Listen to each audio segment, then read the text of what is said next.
Dragon Tamer. This video is purely for entertainment and does not infringe on copyrights or laws. The rights to the novel and image belong to the original author. We do not claim ownership.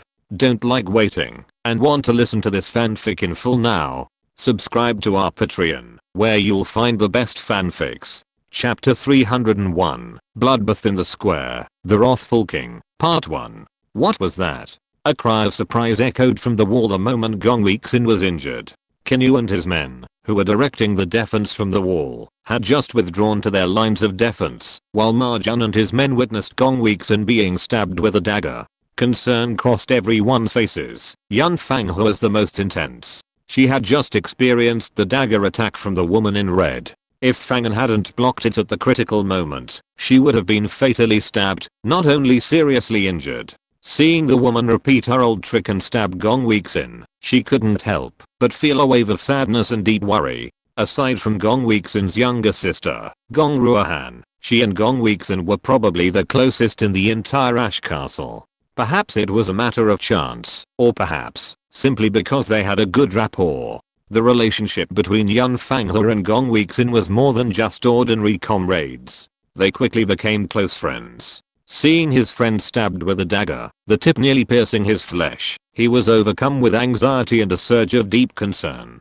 Some of Gong Weeksin's subordinates, as well as those who had once survived under her protection, saw their former leader trapped alone and severely wounded by an ambush. Their eyes blazed with murderous intent. Even those who had just weathered numerous dangers, leaving behind dozens of lives lost, before struggling to retreat to the defensive line, now raised their weapons, ready to charge over the wall and risk their lives to reinforce their leader. Are you going to die? Ma-Jun's eyes were red with grief and indignation, but his rational mind forced him to shout to stop them. The nearly 100 men ignored the words of the usually respected deputy commander and leaped from the wall, forming a spontaneous defensive formation and rushing towards Gong Weeksin. A sense of despair spread among the rescuers. Each knew that with their limited strength, re-entering this war would mean an uncertain future and a near-death experience. The strongest among them were merely S-level evolutionary classes, powerless in this battlefield. Yet, all surged forward with an unwavering resolve. These guys are just going to die. Damn it. Kinyu and Fangen, organize a retreat and arrange for someone to take Sumi and the other two to the altar to offer sacrifices to the divine grace to heal their wounds. We must heal them. They are our last hope of defense, even if it means expending all our remaining offerings. I'll go with them and try my best to save Gong Weeksin. Seeing the unstoppable momentum, Ma-Jun turned to Fangen and Kinyu, then leaped from the city wall and joined the reinforcement. It wasn't just because the situation was so dire that Gong Weeksin had to be saved, otherwise the situation would collapse. Furthermore, Gong Weeksin's dedication to Ash Castle over the past 6 months had etched itself deeply within the hearts of the people, and Ma-Jun considered her his most important comrade. He could not, both intellectually and emotionally, abandon Gong Weeksin. Even knowing this was a dead end, Ma-Jun resolutely pursued the rescuers and, as commander, directed the advance. A flicker of sadness crossed Gong Weeksin's eyes, yet her expression remained calm, as if the dagger had pierced her back. She clutched the wound, from which blood trickled, while maintaining a firm grip on her long sword, adopting a defensive stance. She knew she couldn't fall. If she did, the surrounding wolves and tigers would surely seize the opportunity to pounce. And with her near fatal wounds, she was powerless to withstand their sudden attack. She began to survey her surroundings, finding every direction blocked by the enemy, making escape impossible. Despite his incredible speed, he hadn't spotted a chance to escape. Cough, cough. Suddenly, Gong Weeksin coughed uncontrollably, spitting out mouthfuls of blood. The sneak attack had struck her right in the back, piercing her heart. Her heart had been pierced, nearly split in two. With her physical condition and the vitality of an evolver, it was difficult for her to heal on her own. This injury was fatal in combat. If she could immediately leave the battlefield and quickly obtain the healing grace of the altar, she might have a chance of survival. Otherwise, if she continued to fight in this mortal state, even the healing grace would be ineffective, and her death would be certain. But she couldn't leave, and couldn't fall, even if it meant exhausting her rapidly fading life force. Death was the end of the matter. so she had to hold out for the Castle of Ashes for as long as she could, giving her companions more time to react. Yang Wan and Zeduo Heng, already on the verge of vomiting blood from Gong Weeksin's suppression, were now agitated by the sight of her severe injury, ready to attack. The two joined forces once again, one whipping up a tornado, while the other unleashed bursts of fist energy, transforming into a phantom blue curtain of fists, both charging towards Gong Weeksin. Wind breath, crown of the wrathful king. Gong Weeksin shouted furiously.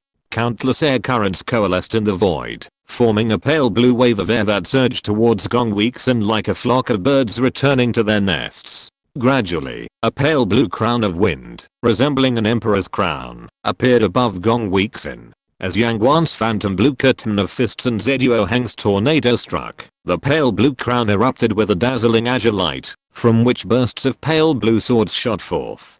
The tornado and the phantom blue curtain of fists were riddled with holes, as if pierced dozens of times by sharp weapons, leaving them tattered and shattered, their power greatly diminished. Seeing this, Zeduo Heng and Yang Wan exchanged a glance and wisely retreated. Clang clang clang. As they retreated, a ruggedly shaped long sword appeared in the hands of an equally rugged unkempt man. With 3 successive slashes, Liu Daobian's figure, trailing behind his long sword, burst forth from the recently dissipated shroud of air and smoke. Though the pale blue wind breath Wrath King Man bore the brunt of Liu Daobian's 3 slashes head on, its brilliance only dimmed ever so slightly. This demonstrated its formidable defensive strength. Lu Zuan frowned, then charged forward. A giant sandstorm pressed deeply against Gong Weeksin, and a sandstorm dragon followed, following closely behind. Elsewhere, the rescuers, led by Ma Jun, advanced steadily, struggling within the coalition's ranks. From the second defensive wall to the area where Gong Weeksin and the other 5 had fought, they inevitably passed through the battlefield where the coalition and the cannibal horde clashed fiercely. Every step forward stained the rescuers with blood. Whenever there was a fight, they would rotate in, engaging in a frenzy of slaughter. Every step forward was stained with countless blood. As their advance deepened, they approached the center of the battleground between the coalition and the cannibal hordes. The attacks here were more brutal, encompassing a greater range and power. With every advance, men were injured and left behind, sometimes even fatally wounded. Even the cavalry charging at the forefront had cuts deep enough to reveal the bone on their arms and thighs. This bloody journey wasn't as smooth and easy as it appeared to outsiders. Chapter 302, Bloodbath in the Square, The Wrathful King's Crown, Part 2. By the time they crossed the coalition's battlefield and began to approach the battleground where Gong Weeksin and the other 5 had been killed, 2/5 of their number had been decimated. In other words, no fewer than 2/5 had perished along this bloody journey. Of the remaining survivors, nearly half were wounded. Fortunately, they had broken free. If they could rescue Gong Weeksin, their mission would be complete. However, Ma Jun, who was leading the charge, looked on in the distance, all able to levitate and attack 5 tier 2 evolved professionals. A bitter expression crossed his face as he watched the 5 tier 2 evolved professionals in the distance, each capable of levitating and attacking. The formidable force of these 5 tier 2 evolved professionals was as formidable as the coalition's previous obstruction, perhaps even more so. Saving the lives of these 5 tier 2 evolved professionals would be a truly hellish undertaking. A single mistake could mean not only the loss of life, but also the entire group of rescuers who had come so arduously to rescue them. Gong Weeksin glanced at the familiar figures. Among them were not only her former companions and subordinates, but also Ma Jun, the commander-in-chief. She was secretly annoyed. "Didn't I tell you to turn around? Why are you coming back to die?" But when she saw her companions all shouting about rescuing their leader, she felt a warm glow in her heart. She knew that after successfully evacuating, they had willingly entered this dangerous situation and come here to fight for her, for no other reason than to rescue her. Most of them were his direct subordinates, or those who had taken refuge in the underground garage and survived under his protection. "Stay in the original subway triangle and don't move," Gong Weeksin shouted anxiously, her tone filled with undeniable determination. Although most of the rescuers were injured, suffering from knife and sword wounds, upon hearing Gong Weeksin's words in person, they all expressed extraordinary enthusiasm. Gong Weixin knew that the battle between herself and the 5 second level evolved professionals was absolutely beyond the capability of these evolved professionals, whose highest level, apart from Marjan, was only S level.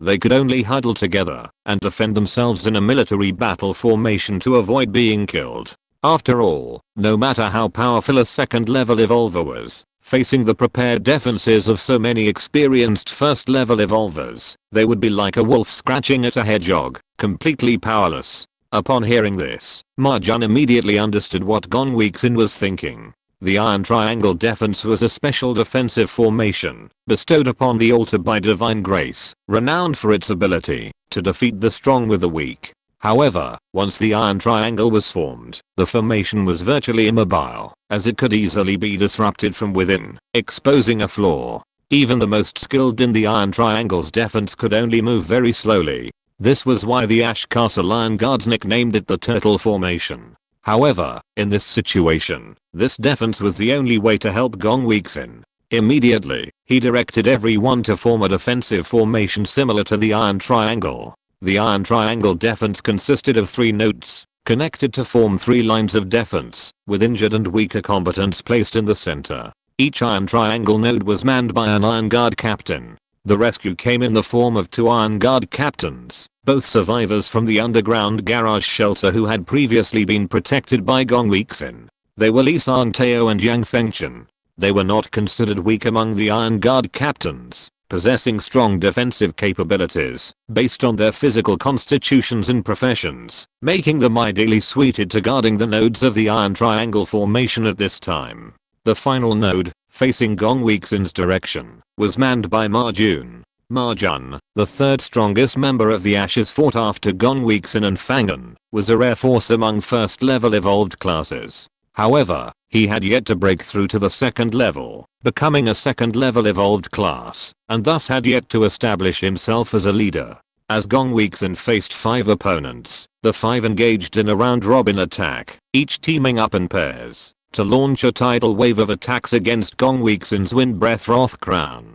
The pale blue crown had already dimmed under the combined force of the 5, and its complete destruction was not far away. Gong Weixin's injuries, stretching from her back to her chest, showed no improvement. As blood flowed profusely, her once fair skin paled even further, like a sheet of white paper. The force and intensity of her sword swings, as well as the power of her sword energy, diminished significantly. However, the sword energy imbued with it, now wounded, took on an extraordinarily brutal and fierce intensity. Instead of diminishing in the slightest, it became even more potent. As the carrier of the sword energy, it was constantly weakening.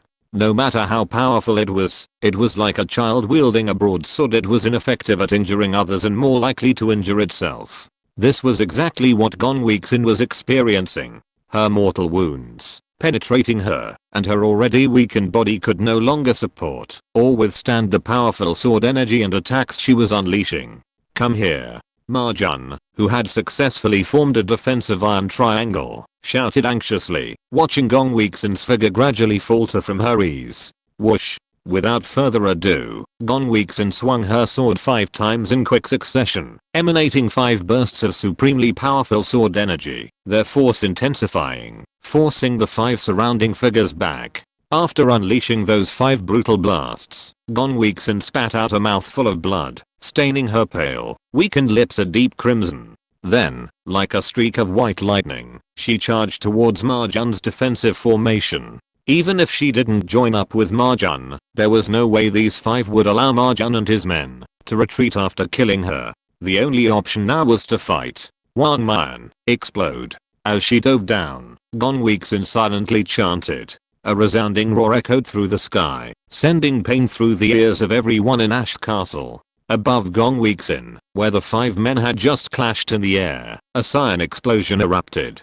The pale cyan Wind Breath Wrath Crown exploded, sending cyan blades scattering in all directions, tinting the entire sky deep blue. The 5 individuals at the center of the explosion were savagely slashed by the blasting Wind Breath sword energy and frenzied sword intent. Among them, Sigi Fengyu, whose defenses were weakest, was immediately and severely damaged. Unable to dodge or block the attack, a blast of Wind Breath sword energy pierced his abdomen, causing him to vomit blood uncontrollably. He watched Gong Weixin's retreating form with hatred on his face. As for the other four, with the exception of Yang Wan, who had no choice but to withstand the blow and suffered minor injuries, the other three were only slightly shattered and suffered no substantial damage from the Wind Breath Wrath Crown's explosion.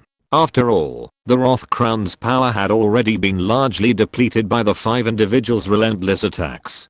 Now, the area-wide explosion had further dispersed and weakened its power, rendering it even less potent. Of the 3, Deerblade Bianzen and Sandstorm Lu Zuan both possessed exceptionally strong defenses, while Hurricane Zeduo Heng was particularly adept at controlling wind power. Although Gong Weixin had previously suppressed their attacks, they were surprisingly resilient against wind-attributed attacks. Gong Weixin also took advantage of the moment when the 5 were resisting the explosion of the Wrath Crown, leaving them no time to pursue them, to charge into the defensive formation below.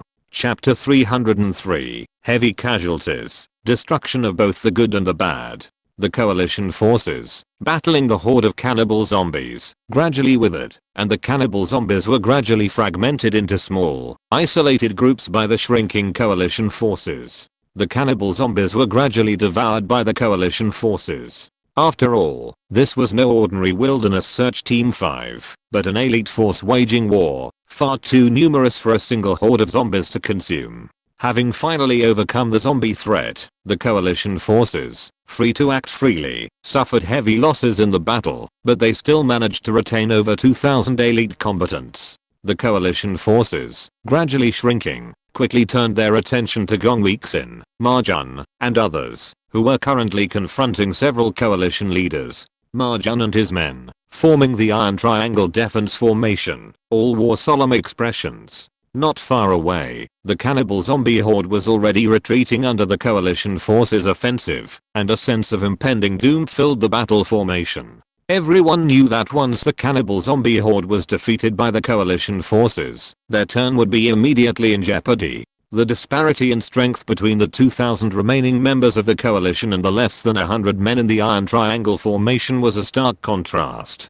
Zeduo Heng and the other 2, representing each of the 3 main factions within the coalition, dispersed and retreated to their respective formations. The 3 groups were clearly divided. The Sandstorm Society had the largest number of members and the most formidable aura, seemingly composed of desperate individuals with a history of bloodshed. The men of Hurricane Fort, on the other hand, mostly wielded cold weapons like swords, each displaying magnificent swordplay. Finally, there were the Chengmeo Iron Fist Society. While their numbers rivaled those of Hurricane Fort, their overall strength and momentum was significantly weaker, let alone the Sandstorm Society. The leaders of the 3 forts began organizing their forces to encircle the defensive triangle of Gong Weixin, Ma Jun, and the others. Ranged professionals had already launched long-range attacks against the Iron Triangle's defenses. Whoosh, whoosh, whoosh. Arrows pierced the air, their tips clanging like swords against rock. The first wave of long-range attacks was easily blocked by the Iron Triangle's defenses. Amidst the Iron Triangle's defense, Ma Jun anxiously gazed at Gong Weixin. Gong Weixin's white dress was now stained crimson. The clothing on her chest resembled a blooming blood flower, its crimson color spreading outward until her entire white dress was a single blood-red mass. The blood continued to flow, seemingly unstoppable. "Deputy Commander, I'll do it." A clear voice rang out. Zhao Ju, a chubby-faced girl who had volunteered to rescue, was a support healer from Yang Fengchen's Iron Guard.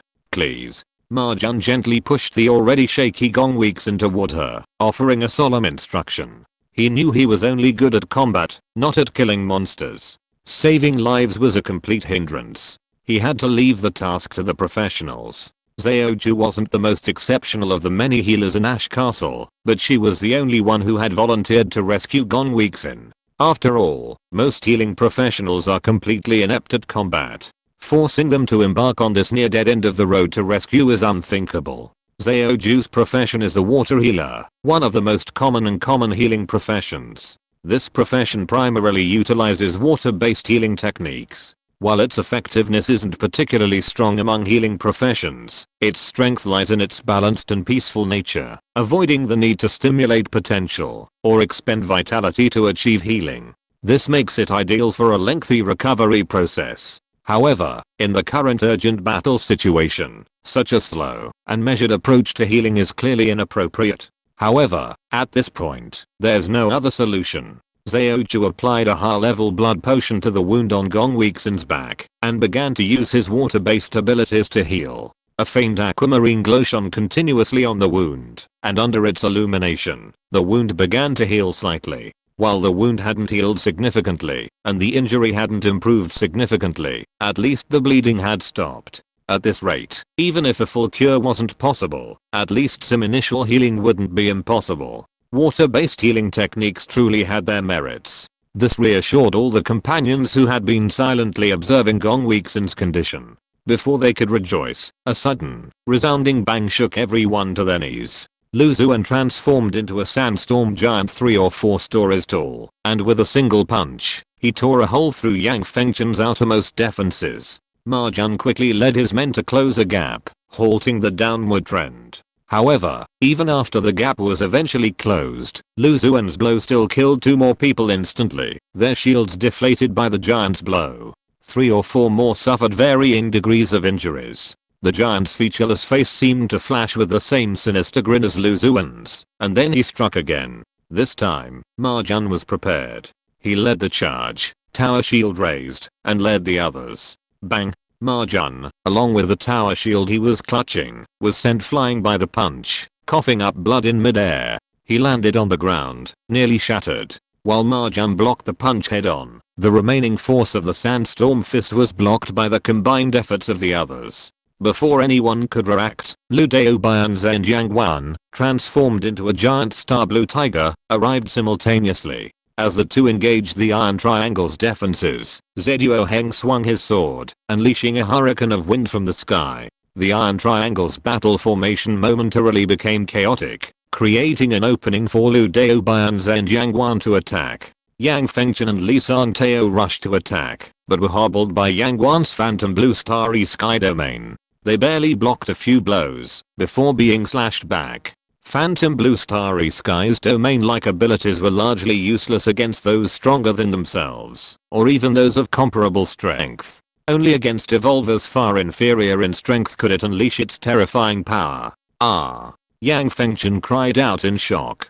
Dear Blade Bianze defeated Yang Fengchen with his second strike, knocking his weapon off his grasp. With a third blow, Yang Fengchen's arm was severed by the deer blade. Li Sangtao, equally precariously positioned nearby, was horrified by his companion's fate. He was momentarily stunned, allowing Yang Wan to seize the opportunity. A solid punch to the chest sent him flying backward, unable to rise, blood foaming from his mouth. 2 key points in the battle formation were severely damaged in quick succession, completely crumbling. Hurry! Ma Jun shouted. To the last line of defense. He rushed forward, snatched the collapsed Li Sangtao onto his back, and led his men out of the coalition encirclement.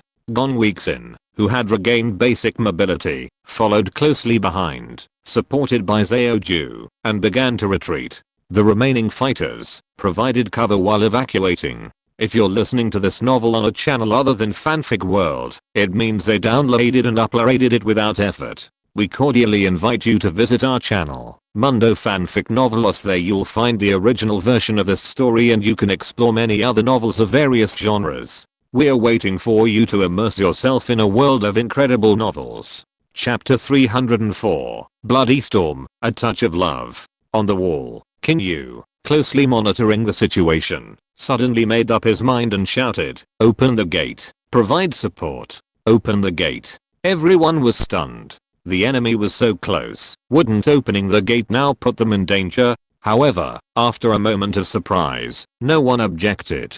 Despite their surprise, they all knew that the 2 deputy commanders and a large number of their companions were still outside the defense line. This order was both unexpected and reasonable. Old Wang, organizing the defense of the last line of defense is in your hands. I will stay here to provide support for them, Qin Yu said, then solemnly instructed Wang Sucheng beside him. They must be saved. This depends on the lives of the 2 pillars of Ash Castle. However, this last line of defense is of paramount importance, bearing the lives of tens of thousands of people throughout Ash Castle.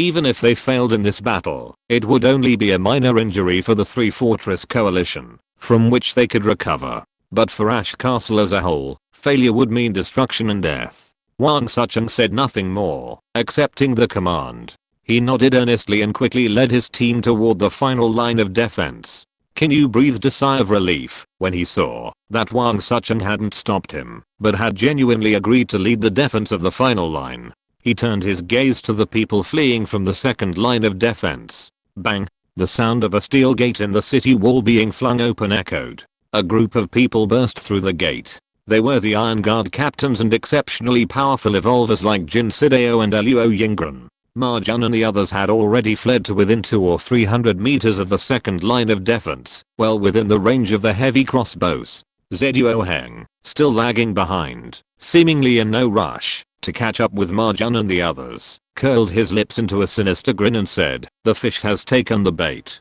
Let's start closing the net." With that, Zeduo Heng's speed skyrocketed. In a few flashes, he transformed into a hurricane, arriving behind Ma Jun and the others, who were still fleeing toward the wall.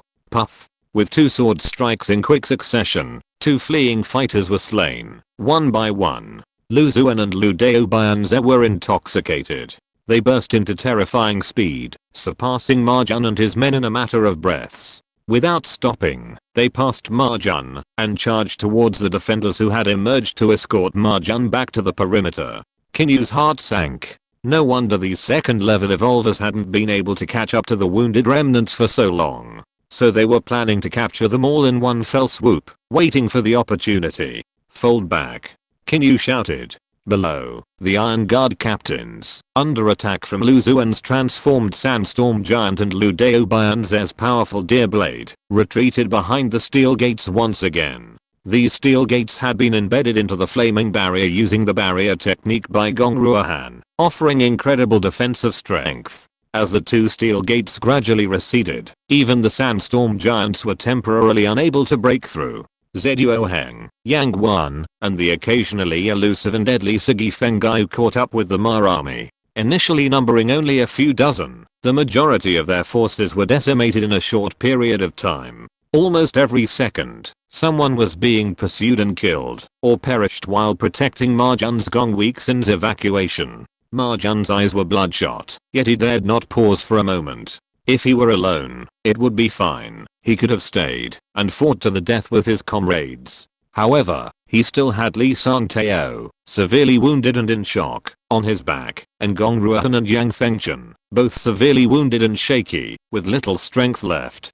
His only hope now was to get them safely back. Kinyu, commanding the defense from the wall, was also momentarily distraught as he observed the situation. Opening the gate to reinforce would require stepping over Lu Zuan and Lu Dao Bianze. These Iron Guard captains were no match for them. If he simply defended passively, the moment Ma Jun reached the wall, they would undoubtedly be intercepted by these two, and death would be inevitable. At this critical moment, Fangen, who had been receiving treatment from a healer in a corner, stood up. Though still weakened his strength at a fraction of its original strength, he spoke with a determined gaze. "Oldkin, open the door. I'll take the men to fetch the deputy chief and the others." Kinyu asked, concerned. "How are your injuries?" Fangen smiled brightly. "I've taken care of them myself. Don't worry. Besides, is there any other way besides me?" Kinyu nodded bitterly, his heart filled with grief. He shouted, "Open the door. Follow me." Watching the slowly opening steel door, Fangen rushed out at the head of the group. The Iron Guard captains and their allied troops hurried forward. Kinyu prayed inwardly that they could successfully fetch Ma Jun and the others, and that a few casualties would be avoided. As Fangen stepped outside the city wall, Lu Zuan unleashed a punch. The fist, as heavy as a car, descended from the sky, its sheer force enough to terrify even the most ordinary person. Fangen swung the spear in his hand and stabbed at the giant fist, directly withstanding the blow. "Go. Save people," he said. But his breath was getting weaker and weaker. Everyone rushed past him and rushed forward. Deer Knife Bianze grinned and chopped Fangen's waist with a knife, wanting to cut him in half. Fangen turned around and pulled out his spear and blocked Deer Knife again. Puff! Deer knife was blocked, but Fangan spit out a large mouthful of blood, and his breath became weaker and weaker. Like a dying warrior, he was fighting a desperate battle. Seeing this, the Iron Guards tried to help, but were stopped by Fangan's eyes, and could only rush to Marjan, Gonweeksin and others faster.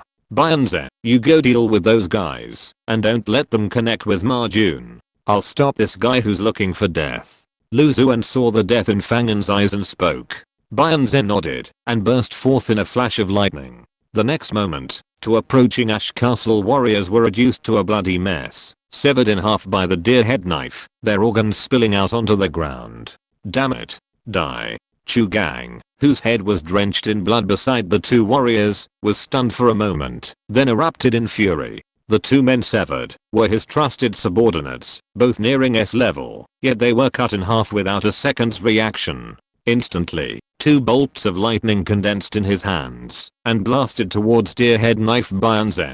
Deerhead Knife Byanze thrust his long sword, shattering the lightning bolts and slashing towards Chu Gang. A tall, powerful figure swiftly leaped over 10 meters and threw himself into the collision, knocking Chu Gang, who had no time to react, back away. However, the blade struck him, splitting him at the shoulder blade, ripping half his body apart. Blood gushed out from the severed area, transforming him into a bloody gourd. Amidst the blood, Deerhead Knife Byanze smiled grimly. Facing the hateful gazes of the Iron Guards, he turned a deaf ear to them, like an invincible demon. When he looked at Gu Yun, who seemed not yet dead, and was about to step forward to deal him another blow, a brilliant blade light seemed to come from the sky, not only blocking the deadly Deerhead Knife, but also knocking the almost invincible Lu Dao Byanze back. Boom. Lu Dao Byanze's flying figure did not stop until he crashed into a broken wall dozens of meters away. In the cloud of dust formed by the second collapse of the broken wall, Lu Dao Byanze's angry shout was heard.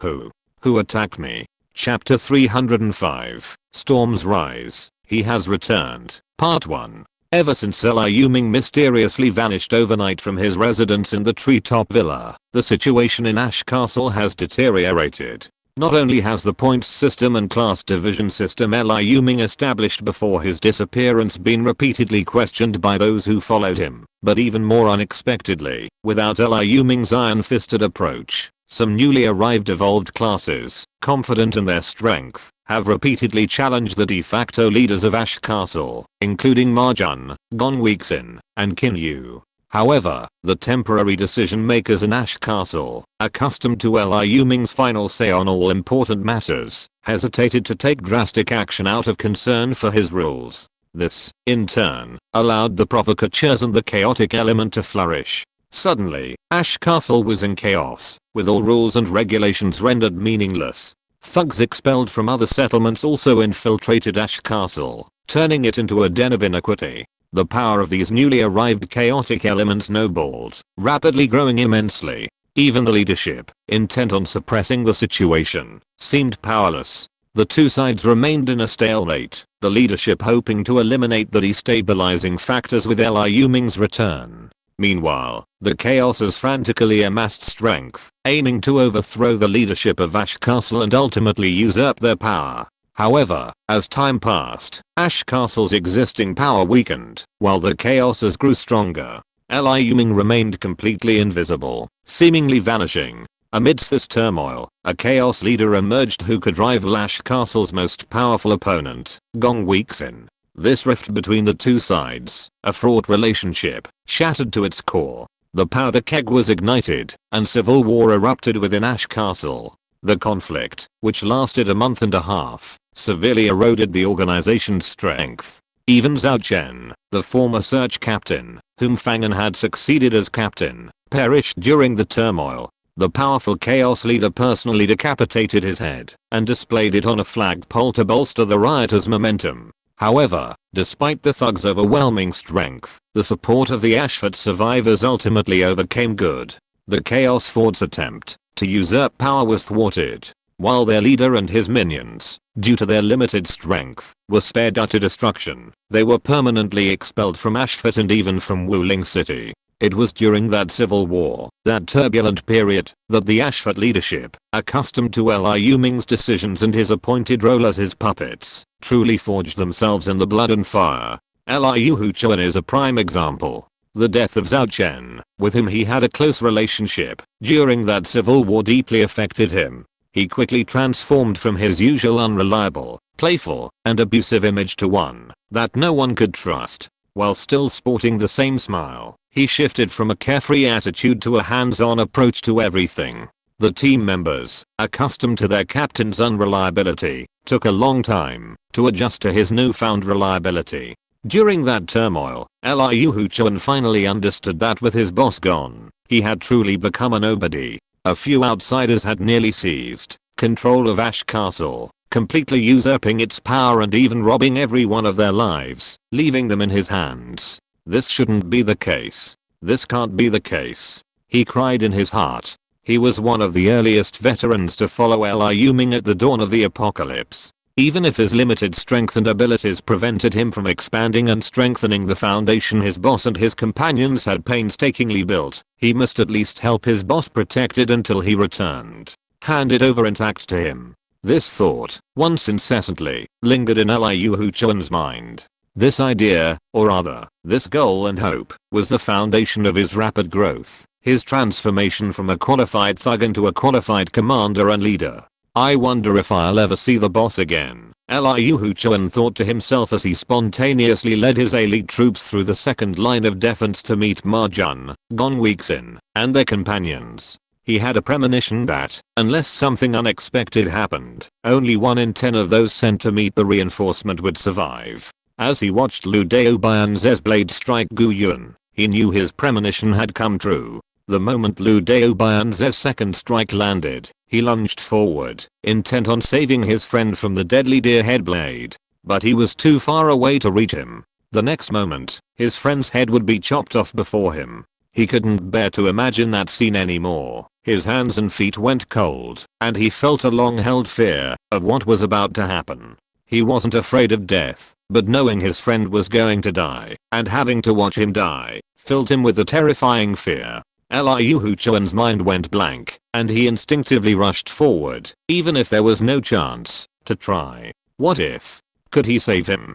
Of course, just in case. It was just in case, a case with virtually no chance of happening. He didn't give up physically, but deep down, he was nearing despair. He and Gu Yuan were too far apart, and Lu Daobian's, a powerful second-level evolved class, was incredibly fast. Everything was ended by a blinding flash of sword light that descended from the sky. A familiar feeling slowly rose in Liu Huchuan's heart. What is this? A strong question flashed through his mind. He didn't know what this familiar feeling meant, but his memories and intuition told him that it had been gone for almost half a year. Half a year? In a trance, he vaguely guessed something from this time. Boss, has been gone for almost half a year? The thought made him tremble all over. A mixture of excitement and excitement, as well as fear of overwhelming disappointment after great expectations, surged in his heart. A myriad of emotions mingled within him, making him unable to wait and see what was about to unfold and happen. Instead, he looked far away, trying to find clues from the direction of the knife flash. Unexpectedly, he really found something when he looked. At the end of his sight, a huge crimson figure was flying, like red lightning on the distant highway. And a rough, but extremely sharp figure, with the same fiery red cloak fluttering in the wind behind him, sat on the back of the huge figure, and met his eyes. The beard of the rough figure had not changed at all compared to half a year ago, and the sharp eyes made the ordinary face look very sharp. It's him. It's really him. Liu Huchuan suddenly shouted, as if he was possessed by a demon. He's back. Chapter 306, Storms Rise. He has returned. Part 2. The sudden shouting filled the Ashfort battle crew still engaged in battle around Liu Huchuan with confusion, fearing that Captain Liu Tui had suddenly gone mad. His direct subordinates, in particular, watched Liu Huchuan nervously as they fiercely engaged the enemy. Only the elders who had followed Liu Ming the earliest, and the Iron Guard captains, seemed to sense something in Liu Huchuan's shout and the purplish flash of Bianz's deer blade, which had instantly slashed through the air, and, in their eyes, was almost invincible. Could it be that the man had returned? Liu Huchuan wasn't the only one who caught wind of this. Everyone else, having guessed something, erupted in excitement, even Gu Yun, who had already suffered a near fatal wound. Liu Huchuan, tell me, is the boss back? Gu Yuan cried out, his voice hoarse with pain, his voice filled with joy, as if oblivious to the sudden joyous news that had left his body. Chu Gang rushed to Gu Yuan's side with red eyes and half knelt on the ground. He took out all the various medicines in his arms and sprinkled them on Chu Gang's body, trying to stop the bleeding. Don't say a word, you are bleeding heavily, do you know? Chu Gang, a man over 30 years old, couldn't help but choked with tears and said with red eyes. He and Gu Yuan had a good personal relationship and they were close friends. Moreover, this time Gu Yuan got this acre of land entirely because of saving him. With the strong defense of Gu Yuan's defensive profession, he ended up like this. If Liu Daobian's sword had just been choked on him, a magic profession with a relatively weak constitution, he would have died tragically on the spot, with no chance of surviving. Chu Gang stopped talking after hearing this, but his eyes could still hide the huge excitement. If he really came back, he could rest assured, even if he died now, that man had never disappointed anyone. If it were really him, he believed the three forts joint military operation against Ash Castle would never have been possible. At that moment, the sound of curses echoed from Deerblade Banze, who had been sent flying by the sword's flash. The crimson figure was drawing closer to the Ash Castle battlefield. Before it could fully close, a second flash of sword light pierced the sky, striking again. Deerblade Banze had barely emerged from the billowing dust when he saw another sharp lavender blade slashing towards him. He immediately raised his deer blade, holding it horizontally with both hands, one gripping the hilt and the other resting on the blade's back. Boom. A massive gust of air erupted between the blade and the blade. Even with all his might, Deerblade Banze was no match for the blade's impact, and was instantly sent flying back over 10 meters. As the second flash of sword energy slashed Deerblade Banze again, a massive wave echoed across the Ash Castle. The figure, his crimson cloak rustling behind him, finally stepped into Ash Castle. However, by this time, the outer areas of Ash Castle, beyond the second line of defense, had been completely reduced to rubble and ruined by the war, with few if any intact houses to be seen. How do you want to die? The figure atop the nearly 2-story tall beast spoke coldly, a voice as chilling as the wind blowing through the deepest reaches of winter. A narrow knife was gripped tightly in the hands of the newcomer, its tip pointed directly at Liu Daobianze, who was being slashed once again. Ahem, if I'm not mistaken, you're the famous leader of Ash Castle, the long lost one. Ahem. You've been hiding so well, I'm afraid you haven't disappeared at all. This is just a self-made illusion. Liu Daobianze coughed up 2 mouthfuls of blood, then stared intently at the enemy before him, who had defeated him twice with a single strike. He knew that his own strength was far inferior to that of the man before him. But he also knew that he had fought to the other man's doorstep, his hands stained with blood. Did he think that, if he didn't do something, the other party would just let him go? That was pure wishful thinking. The newcomer didn't even think of replying, simply spurring his behemoth mount slowly toward Liu Daobianze. The thud of the beast's footsteps was like a prelude to a fatal attack. Swoosh, swoosh, swoosh. From a distance, the 3 men who had been pursuing Ma Jun and the others, along with Lu Zuan, who had been holding back Fangen, arrived simultaneously. The 4 surrounded Liu Daobianze, wounded, though not seriously, and stared at the sudden appearance of the stranger before them with a warlike fear.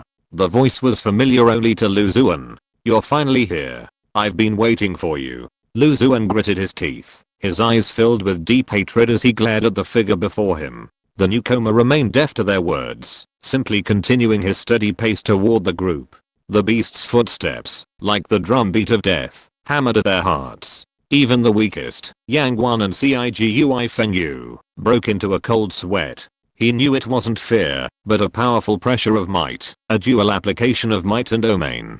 Enemies within this aura's domain would feel a pressure, as if from the air itself. Roar, hiss, abu. Within the third line of defense, in the central hall of the Castle of Ashes, the high-pitched roars of 3 dragon pets suddenly rang out.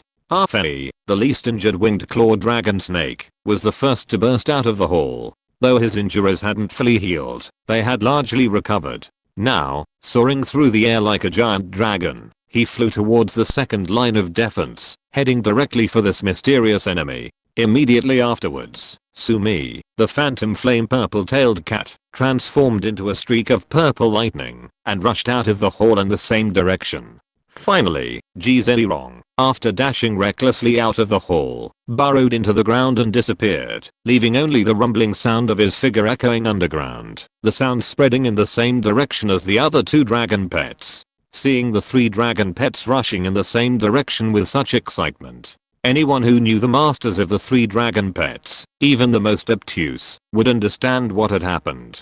The survivors of the third line of defense all spontaneously climbed onto the wall of the final defense and gazed in that direction.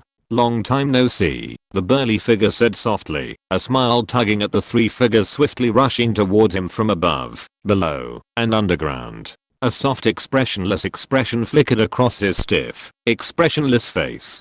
As soon as he finished speaking, he swung forward. A plump, purple doll-like figure flashed across the blade, and then a line of purple blade energy shot out through the air. Though the power of this blade energy was weaker than before, no one dared to underestimate it. The blade energy shot straight towards Liu Baoyanze. The four of them naturally couldn't stand by and watch this attack strike their companions, so they joined forces to attack the blade energy. The purple line, like a flash of lightning, or a thin thread that finds a way through a crack, seemed to have some intelligence. It actually found a gap under the four people's obstruction and slipped through, still bombarding Liu Baoyanze, who was defending the rear together with the four people. A trace of surprise flashed across the four people's eyes. Liu Baoyanze was also stunned, but he could only raise his sword and choose to resist. Chapter 307 Wuling Dragon Lord, Mind Power Barrier, Part 1. The deer-headed knife in Liu Baoyanze's hand, swelling with a fierce gust of wind, struck the purple line.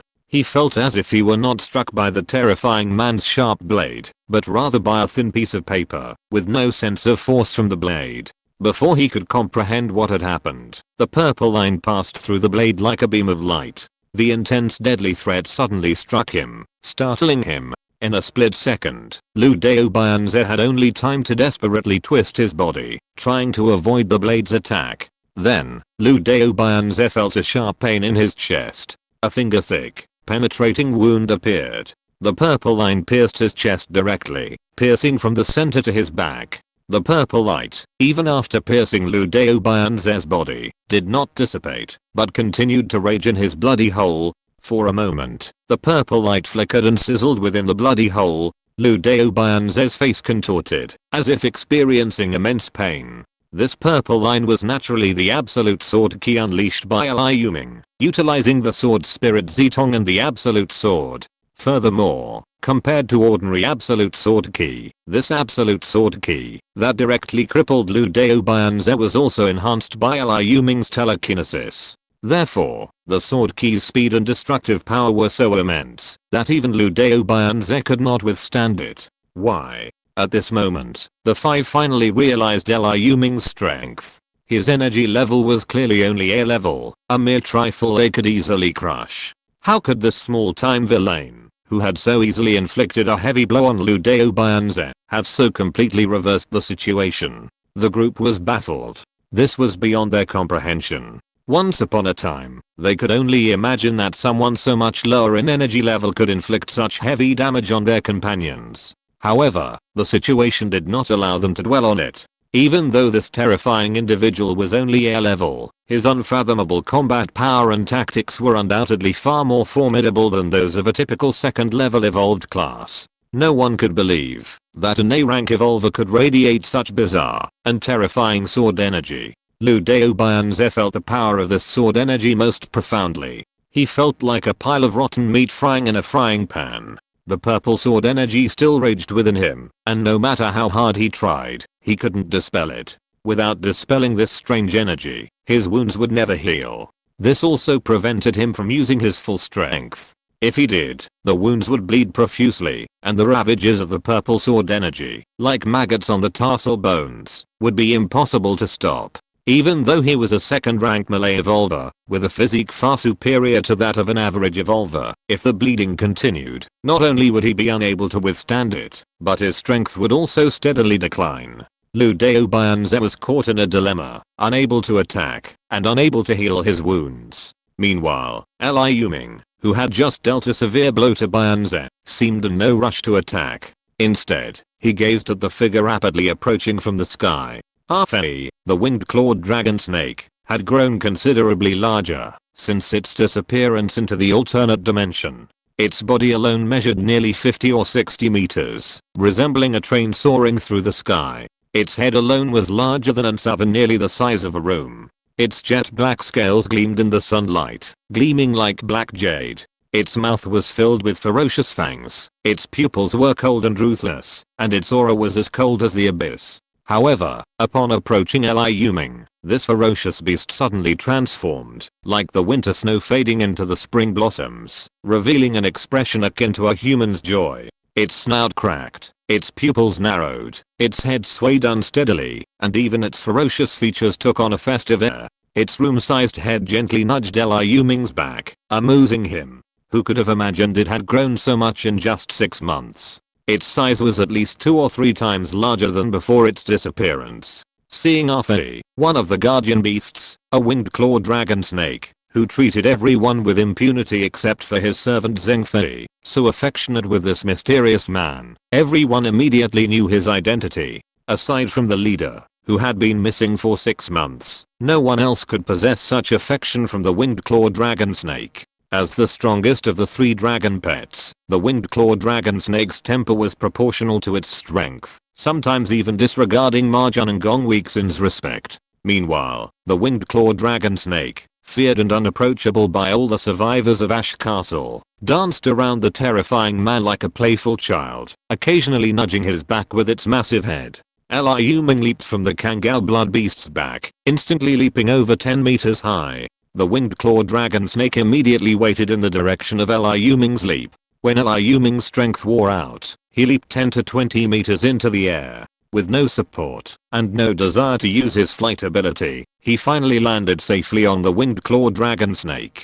After catching its master, the winged-clawed dragon snake raised its head to glance at Liu Ming, then began to frolic in the air. Liu Ming knew it had been 6 months since he had seen his dragon pet, so its excitement was understandable, so he finally let it go. The winged-clawed dragon snake flew back and forth in the air, circling the battlefield below several times before finally coming to rest. Just then, a purple phantom swooped down.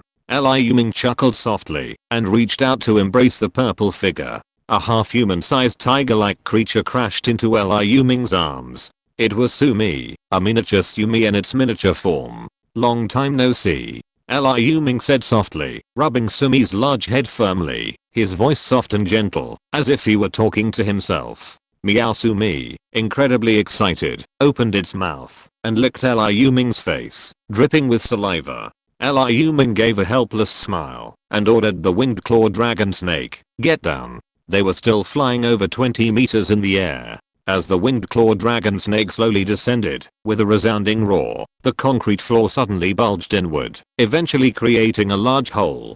A massive figure, nearly 3 stories tall, emerged from the ground. Roar, roar, roar. Zhenrong, whose jumping ability was limited, roared anxiously, seeing his 2 companions at his master's side, while he was unable to reach them. Bang! When the winged-clawed dragon snake was no more than 10 meters off the ground, Liu Ming leaped down to Zhenrong's side. He gazed at the ever-growing behemoth, its body clad in an unyielding rock, and held out his hands. Liu Ming was now only as tall as Zhenrong's feet. Zhenrong suddenly lowered his massive head, flexing his limbs slightly, his jaw barely level with Liu Ming's. Liu Ming laughed in silence, and his hands, which were originally about to touch the beast's feet, also touched Zhenrong's big head covered with hard and cold scales. Chapter 308 Wuling Dragon Lord, Mind Power Barrier, Part 2. The 3 dragon pets were all extremely excited, but Liu Ming keenly noticed that their physical condition wasn't great. They were only so excited because they had seen him. Sumi and Zhenrong showed signs of significant life force depletion and hadn't fully recovered. Their scales were extensively damaged and had only partially repaired. While Ah Fei wasn't overdrawn, his injuries were no less severe than the others. Liu Ming's initial joy at reuniting with his 3 dragon pets, realizing none of them were missing, suddenly cooled. The injuries on his dragon pets were all fresh, and considering the current situation, the origins of these injuries were clear. Zhuo Heng, Lu Zuan, and the other 5, who had remained motionless, now saw Liu Ming and the 3 beasts, all severely injured by their own hands, recover and return. They glared at them with a cold expression, their faces distorted, as if they had just eaten a fly. Liu Ming alone was enough to give them a hard time, but when 3 less powerful, yet formidable dragon pets were added to the mix, the 5 of them were in a state of panic. Liu Ming now towered over Zhuo, who charged towards them like a galloping armored vehicle. The Kangao blood beast was even further ahead. Compared to the much larger Zhuo, the Kangao blood beast was smaller, but its destructive power was unmatched. A level 2 monster? The Kangao blood beast's display of immense power sent a shiver through the 5 people's hearts. Wasn't it rumored that Liu Ming only had these 3 dragon pets? Could this even more terrifying level 2 monster have sprung from a crack in the rock? However, no one would answer their question. The Kangao blood beast's dark red, blood-stained claws slammed down, sending Yang Wan, bearing the brunt of the blow, flying backwards a full 20 meters, before coming to rest. Liu Ming and Zhuo charged in instantly. Zhuo charged through the 3-man defense. Liu Ming's Jufeng blade was half raised, the tip pointed forward. Lu Zuan attempted to stop Zhuo and Liu Ming, but was blocked by Sumi and Ah Fei, who followed. Seeing Liu Ming's aggressive advance, Zhuo Heng and Cigui Fengyu, believing it was better to die than to die, chose to remain cautious and refrained from attacking. Lu Daobianze was still helpless against the strange destructive energy contained in Liu Ming's recent sword attack. He held his deer head blade in his hand, constantly drawing upon his vital energy to dissipate the energy, but progress was slow. As Liu Ming and Zhuo charged, Lu Daobianze could only drag his severely injured body forward to meet them head on. Bang, bang, bang. After 3 consecutive exchanges, Lu Daobianze vomited blood and flew through the air like a kite with a broken string, chopped off by Liu Ming's blade. He fell heavily to the ground and remained unable to get up for a long time. Blood gushed out of the wound on his chest, unstoppable. His 4 companions finally began to panic. They knew it was foolish to play it safe. Seeing Lu Daobianze, second only to Lu Zuan in strength and a safe bet for his life, beaten to a pulp, the truth of the death of a rabbit brings grief to the fox, and the loss of lips brings coldness to the teeth dawned on them. Just as Liu Ming was motivating Zhuo, preparing to thoroughly investigate the now nearly defenseless Lu Daobianze, Cigui Fengyu, Hurricane Zhuo Heng, and Yang Wan, who had just been sent flying by the Kangao blood beast, suddenly joined forces to block Liu Ming. Yang Wan's star blue tiger pounced like a ferocious tiger stalking its prey. Zhuo Heng's hurricane sword key lifted the rubble from the ground into the air, charging towards Zhuo and Liu Ming with unstoppable force. Cigui Fengyu's form shifted erratically, like a ball of fire constantly circling Liu Ming, appearing and disappearing, ready to deliver a fatal blow.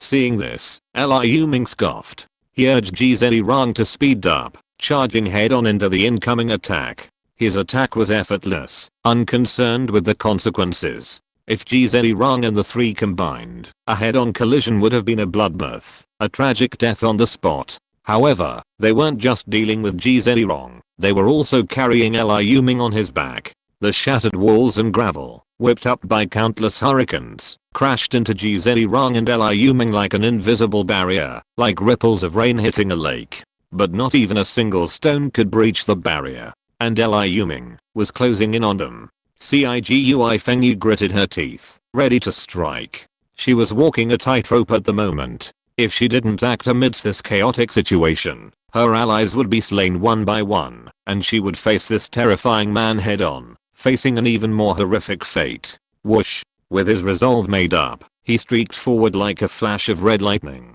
The cold, dark dagger in his hand, curled up into a whirring, cutting through the air as it stabbed towards Liu Ming. A sharp, piercing sound, like the tip of a blade piercing steel, echoed.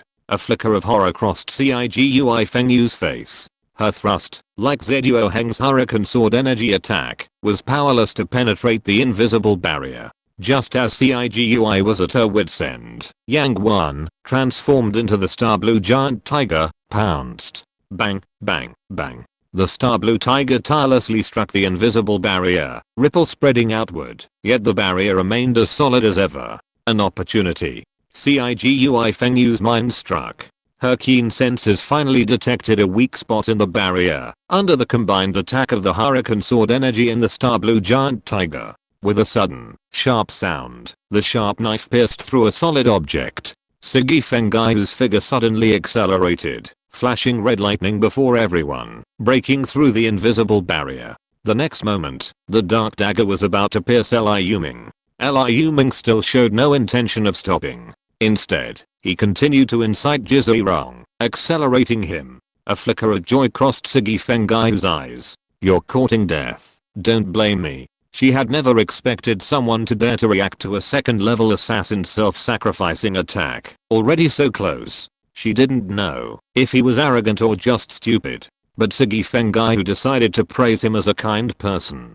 After all, only a kind person would surrender so readily to being killed. Closer, closer. Cigui Fengyu could almost see the next second this seemingly formidable, but actually somewhat foolish man, being stabbed in the head by her blade. The sudden burst of red and white was thrilling. Clang. What's that sound? Less than a meter from Liu Ming's face, the dark dagger was once again blocked, like a steel plate. No, even a 500mm thick homogeneous steel plate would have been pierced by it now, like stabbing a special super hard alloy. The dark dagger's razor-sharp tip advanced less than 5 centimeters before coming to a halt. Then, Cigui Fengyu felt a hand, stronger than a pair of pliers, emerge from the invisible barrier and grasp her slender, perfectly white neck with a firm grip.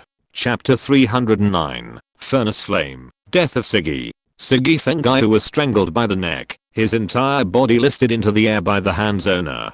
He struggled valiantly, but the overwhelming force was futile. He let out a ho-ho sound, his expression terrifying, completely devoid of the calm composure he had previously displayed when killing. Seeing this, Zhuo Heng and Yang Wan both attacked in unison. Liu Daobianze had already been severely wounded after just 2 or 3 blows, completely depleted of his fighting ability. If Fengyu were to be injured again and withdraw, this decisive battle would likely be lost. As for Lu Zuan, he was entangled by the Kangao blood beast, unable to escape, and unable to rescue the captive Cigui Fengyu. As Lu Zuan grappled with the Kangao blood beast, his fear grew with each fight. The blood-red monster was as strong as steel, and the impact of his sandstorm barely hurt it, let alone inflict any damage. Each of the monster's attacks could severely injure him, if he wasn't careful. Lu Zuan had absolutely no confidence he could withstand a single claw strike from a monster that could shatter a sandstorm dragon with a single blow. He didn't believe his own defenses could surpass those of the sandstorm dragon he had summoned. Therefore, he handled the situation with extreme caution, fearing a single flaw would expose him, even if he wanted to save someone. Looking at the perilous Thornrose Fengyu over there, he felt a pang of anguish. He couldn't afford to be careless. 10 strikes from him might injure him, while a single slap or claw from the opponent could severely injure him. The pure power of the two was simply on a completely different level. His prized sandstorm was completely suppressed by the opponent's insane defenses, and his own sandstorm defenses were no match for the beast's claws. Fortunately, despite its ironclad frame and impressive size, the monster didn't seem particularly intelligent. It fought based on a seemingly bestial instinct, relying on a repetitive pattern of pounces, claws, and bites. This was why Lu Zuan was able to stand up to the Kangao blood beast, holding its own at such close range without showing any sign of defeat. Liu Ming, however, ignored the combined attacks of Zhuo Heng and Yang Wan. He suddenly increased the force of his palms. Cigui Fengyu made a strange sound, as if someone was pinching her throat. Her eyes widened in agony and fear. She kicked frantically like a drowning person, swinging the dim dark dagger in her hand. However, even when she was inches away from Liu Ming, an invisible barrier of telekinesis appeared before her each time the dagger was about to strike. Each time, the dagger's tip struggled to advance, only to create ripples directly in front of it. As if realizing she was doomed, Cigui Fengyu's struggles gradually subsided. Liu Ming's grip didn't loosen, but he continued to increase his strength. With a swish, as Cigui Fengyu's face flushed with suffocation, she thrust her dagger again. The dark blade's cold edge instantly shone with a dazzling, dark, cold light. The blade's energy instantly pierced through the barrier of telekinesis and pierced Liu Ming's forehead. A flash of frenzy flashed in Cigui Fengyu's eyes. You want to kill me? Then let's die together. Boom. Before she could savor the thrill of the blade's tip piercing the skull, piercing the cerebellum, and releasing brain matter, she felt as if she had collided with a raging barrel of explosives. The previously harmless barrel, pierced by her stab, exploded with sparks. The shockwave and the raging heat instantly blew it away. She felt like a small wooden boat struggling in the center of a thunderstorm, held captive like an anchor. No matter how strong the winds and waves, she couldn't budge. Cigui Fengyu's face had already turned blue from the prolonged lack of oxygen and the strangulation. His allies, Zhuo Heng and Yang Wan, worked together to attack the telekinetic barrier erected by Liu Ming, but remained unable to break through. Even after finally breaching one invisible barrier, another would immediately appear, seemingly endless, driving them both to madness. Cigui Fengyu, already near death, heard the terrifying man's voice for the first time. He whispered, a trapped beast fighting is courting death. His tone was devoid of disdain or other emotion, only a deep chill. From his mouth, a stream of crimson heat, as red as a stream of fire and terrifyingly hot, instantly singed Cigui Fengyu's hair. The sudden explosion was naturally the result of Liu Ming mobilizing the volcanic furnace, combined with the ash fire, to unleash a powerful flaming breath. He hadn't expected the woman in his grasp, in her dying struggle, to unleash a powerful attack that would pierce his core telekinetic barrier. In the blink of an eye, he didn't even have time to cast a second telekinetic barrier. He could only open his mouth and exhale a flaming breath, knocking away the opponent's dagger. Crack. Seeing Zhuo Heng and Yang Wan still attacking the outer telekinetic barrier, Liu Ming became increasingly annoyed. He exerted force with his hands, breaking the cervical vertebra of the Sigi Fengyu. Then, he slammed the Sigi Fengyu's body, which was gradually losing all vitality, onto the concrete floor. With a loud thud, the stunningly beautiful Sigi Fengyu was reduced to a pile of flesh, deader than death. This was a habit Liu Ming had developed while in the alternate time and space ruins. There were all kinds of bizarre monsters there, some of which could be healed, even after being cut into 8 pieces, as long as their vital cores were not damaged. That's why, after breaking Sigi Fengyu's neck, he refused to leave her body intact. Who knew if she had any means of survival? Completely annihilating her flesh would give Liu Ming greater peace of mind. The first one. Liu Ming said slowly, a sinister grin tugging at the 2 men outside the outer telekinetic barrier. Zhuo Heng and Yang Wan, outside, could naturally see the scene within the telekinetic barrier. Seeing Sigi Fengyu completely reduced to a corpse, their attacks on the barrier faltered. Though somewhat neurotic, Sigi Fengyu was no less powerful. The fact that she had been killed like this was a difficult situation for both men to accept. It wasn't that they had any comradeship with her, but with the death of this first victim, and Lu Zuan still unable to escape, they were left alone to face this terrifying man. Zhuo Heng and Yang Wan felt a chill in their hearts as they heard Liu Ming's chilling voice from afar. They exchanged glances, each with a wry smile. When the 9 Forts coalition formed to attack Ash Castle, this wasn't the scenario everyone envisioned. Back then, everyone anticipated and speculated that the worst case scenario would be a conflict after the capture of Ash Castle, with the various factions fighting over the uneven distribution of spoils, further draining their strength. They had never considered that Ash Castle, trapped in a trap, could stage a comeback. However, the reality was that from the moment the man, supposedly vanished, reappeared, Ash Castle had the potential for a comeback. Chapter 310, Failed Negotiations. Dramatic changes are coming. What should we do now? Yang Wan was already considering retreating. The reinforcement they had painstakingly summoned, Cigui Fengyu and Lu Dao Bianze, were now 1 dead and 1 injured. Meanwhile, they, the main force, were still safe and sound.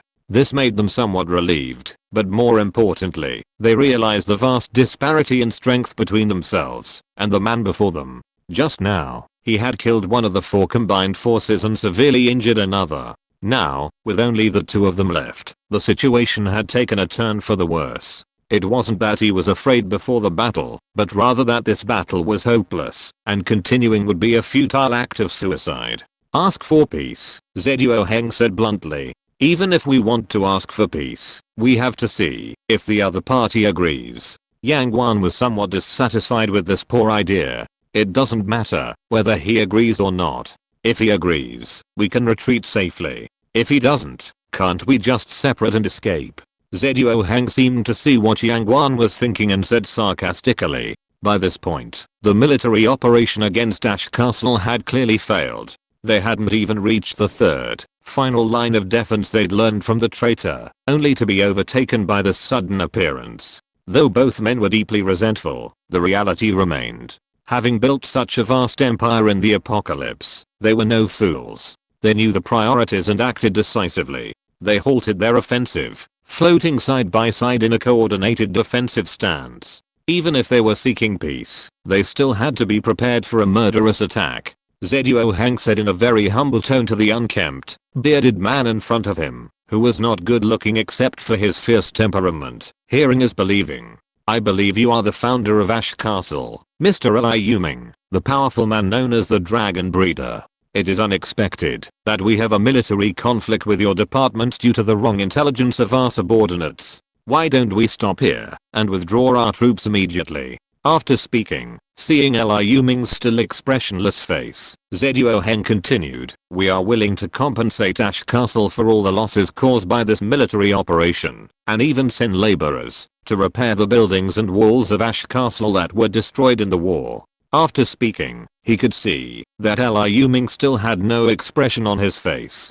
Zhuo Heng and Yang Guan exchanged a glance, whispering a few words, before gritting his teeth and making a firm decision. If Mr. Liu isn't satisfied with our terms, why not state your own? As long as peace is the only way to end hostility, we are willing to do our utmost to meet your demands. The promise of doing everything he could was the greatest achievement of his communication with Yang Guan. Although he feared Liu Ming's exorbitant demands would cost him, life was more important than possessions, and most people would probably choose to save their lives. Liu Ming still ignored the 2. His previous powerful attack, which had killed and severely injured his opponent, had drained him of his stamina and vital energy. Seizing the moment when his opponent, perhaps even attempting a whimsical attempt at reconciliation, Liu Ming raced to recover his vital energy and strength. Once his strength was restored, he could strike again. Not only would Zhuo Heng and Yang Guan be unable to escape, but so would the other key members of the coalition forces attacking Ash Castle today. Seeing Liu Ming merely watching, still no intention of speaking, Zhuo Heng frowned, a faint worry rising within him. But even though he suspected Liu Ming was unwilling to reconcile and determined to fight to the bitter end, he dared not strike first. He remembered the man's recent fierce attack vividly. The first bird to stick its head out gets hammered, and the 2 dead and injured were perfect proof of that. He could only continue, assuming the above conditions remain unchanged. We are willing to pay Ash Castle 3 times the price of the assassination of Liu Dao Bianze. I wonder if this price satisfies Mr. Liu. Liu Ming simply stared at him coldly, still silent. 4 times? Zhuo Heng continued to raise the price. 6 times? 10 times? That's a limit. Seeing Liu Ming show no sign of budging, even after offering 10 times the price, Zhuo Heng finally realized that today's situation was no longer negotiable. The price, 10 times the cost of hiring Liu Dao Bianze to stab Gui Fengyu, is 40 top tier sacrifices of the 2nd rank or higher and 23 star or higher white divine items. Such a price is beyond the reach of Hurricane Fort, and even the most powerful Sandstorm Guild can't afford it. Even if all 3 were to bleed heavily, it's still unclear whether they could afford it. If the 9 Forts coalition hadn't collapsed before, the price might have been affordable, but now, it's a long shot. After all, Zhuo Heng had made this decision without even consulting Lu Zuan. However, he intended to escape first and deal with other matters later. If they continued fighting here today and were beaten to death by this ferocious beast, that would truly be the end of all. However, whether this idea would work was still uncertain. Even after promising a price that even Zhuo Heng wasn't entirely sure he could recoup, Liu Ming remained stern and ignored the conditions. The last shred of hope in Zhuo Heng and Yang Guan's hearts was extinguished simultaneously. They were convinced this guy wasn't going to let things go peacefully.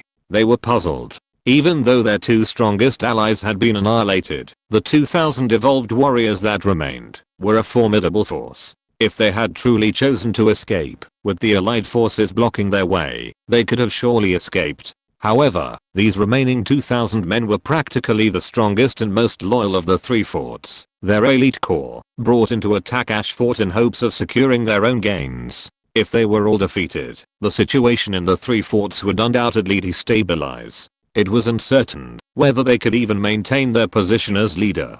After all, while these three men were dominant within their respective factions, they weren't invincible. Within each faction, there were undoubtedly numerous ambitious individuals constantly vying to replace them. This was the real reason why Yang Guan and Zhuo Heng were seeking negotiation, even willing to offer significant benefits in exchange for preserving their strength and escaping. Fight or flee. Yang Guan was no fool. He knew that trying to conserve his strength and escape now was a recipe for death. The tragic plight of Cigui Fengyu and Liu Daobianze still played out before him. He looked at Zhuo Heng with a questioning look. Zhuo Heng had always been considered a mastermind by the leaders of their coalition. Meanwhile, Lu Zuan, the initiator of the other coalition, who had aspirations to become the leader of the Wuling XC region, was still being entangled by that beast. This time, their safe escape depended solely on Zhuo Heng. He should have retreated with those guys upon hearing the news of the attack on their home base. Otherwise, they wouldn't have ended up in this mess. He had a premonition that this man's return would unleash a devastating wave across Wuling West City, perhaps even across the entire city. In this battle, this man, a first-tier A-level professional, had fought 1 against 4, even killing and injuring 2 second-tier professionals, yet he remained unscathed and still had the strength to fight again. If word of this battle were to spread, it would undoubtedly shake Wuling. A dramatic change was imminent. Unfortunately, he wouldn't benefit from this upheaval at all, and would even become a villain, a stepping stone for this man's return and a shocking battle in Wuling. If you're listening to this novel on a channel other than Fanfic World, it means they downloaded and uploaded it without effort. We cordially invite you to visit our channel, Mundo Fanfic Novelos. There you'll find the original version of this story and you can explore many other novels of various genres. We're waiting for you to immerse yourself in a world of incredible novels. Chapter 311, The Bloody Sea and the Destruction of the Allied Forces.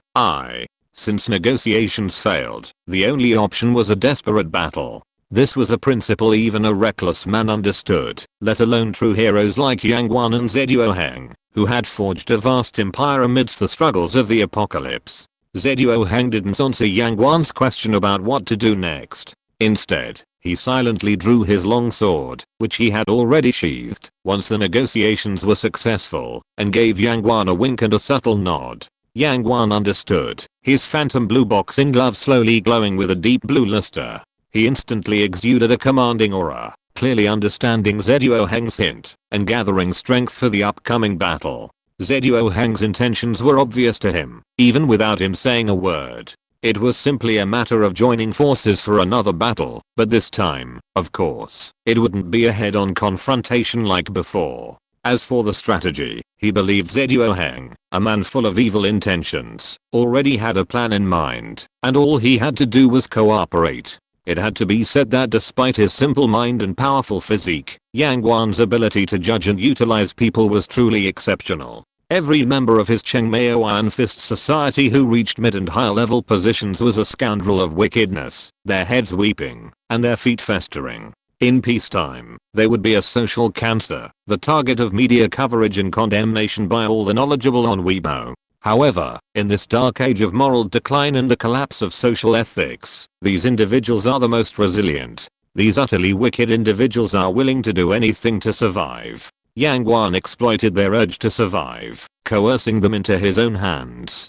Their average intelligence was a literal slump, yet they possessed a myriad of uncanny abilities, and were willing to murder their own kind for a morsel of food or even a single morsel of supplies. Gradually, the evil-dominated Shengmeo Iron Fist Society rose to prominence, establishing Iron Fist Fortress, gathering tens of thousands of survivors, and establishing a rudimentary yet established agricultural and industrial system. He was a formidable force in the West City area, and even the smaller survivor settlements were utterly terrified.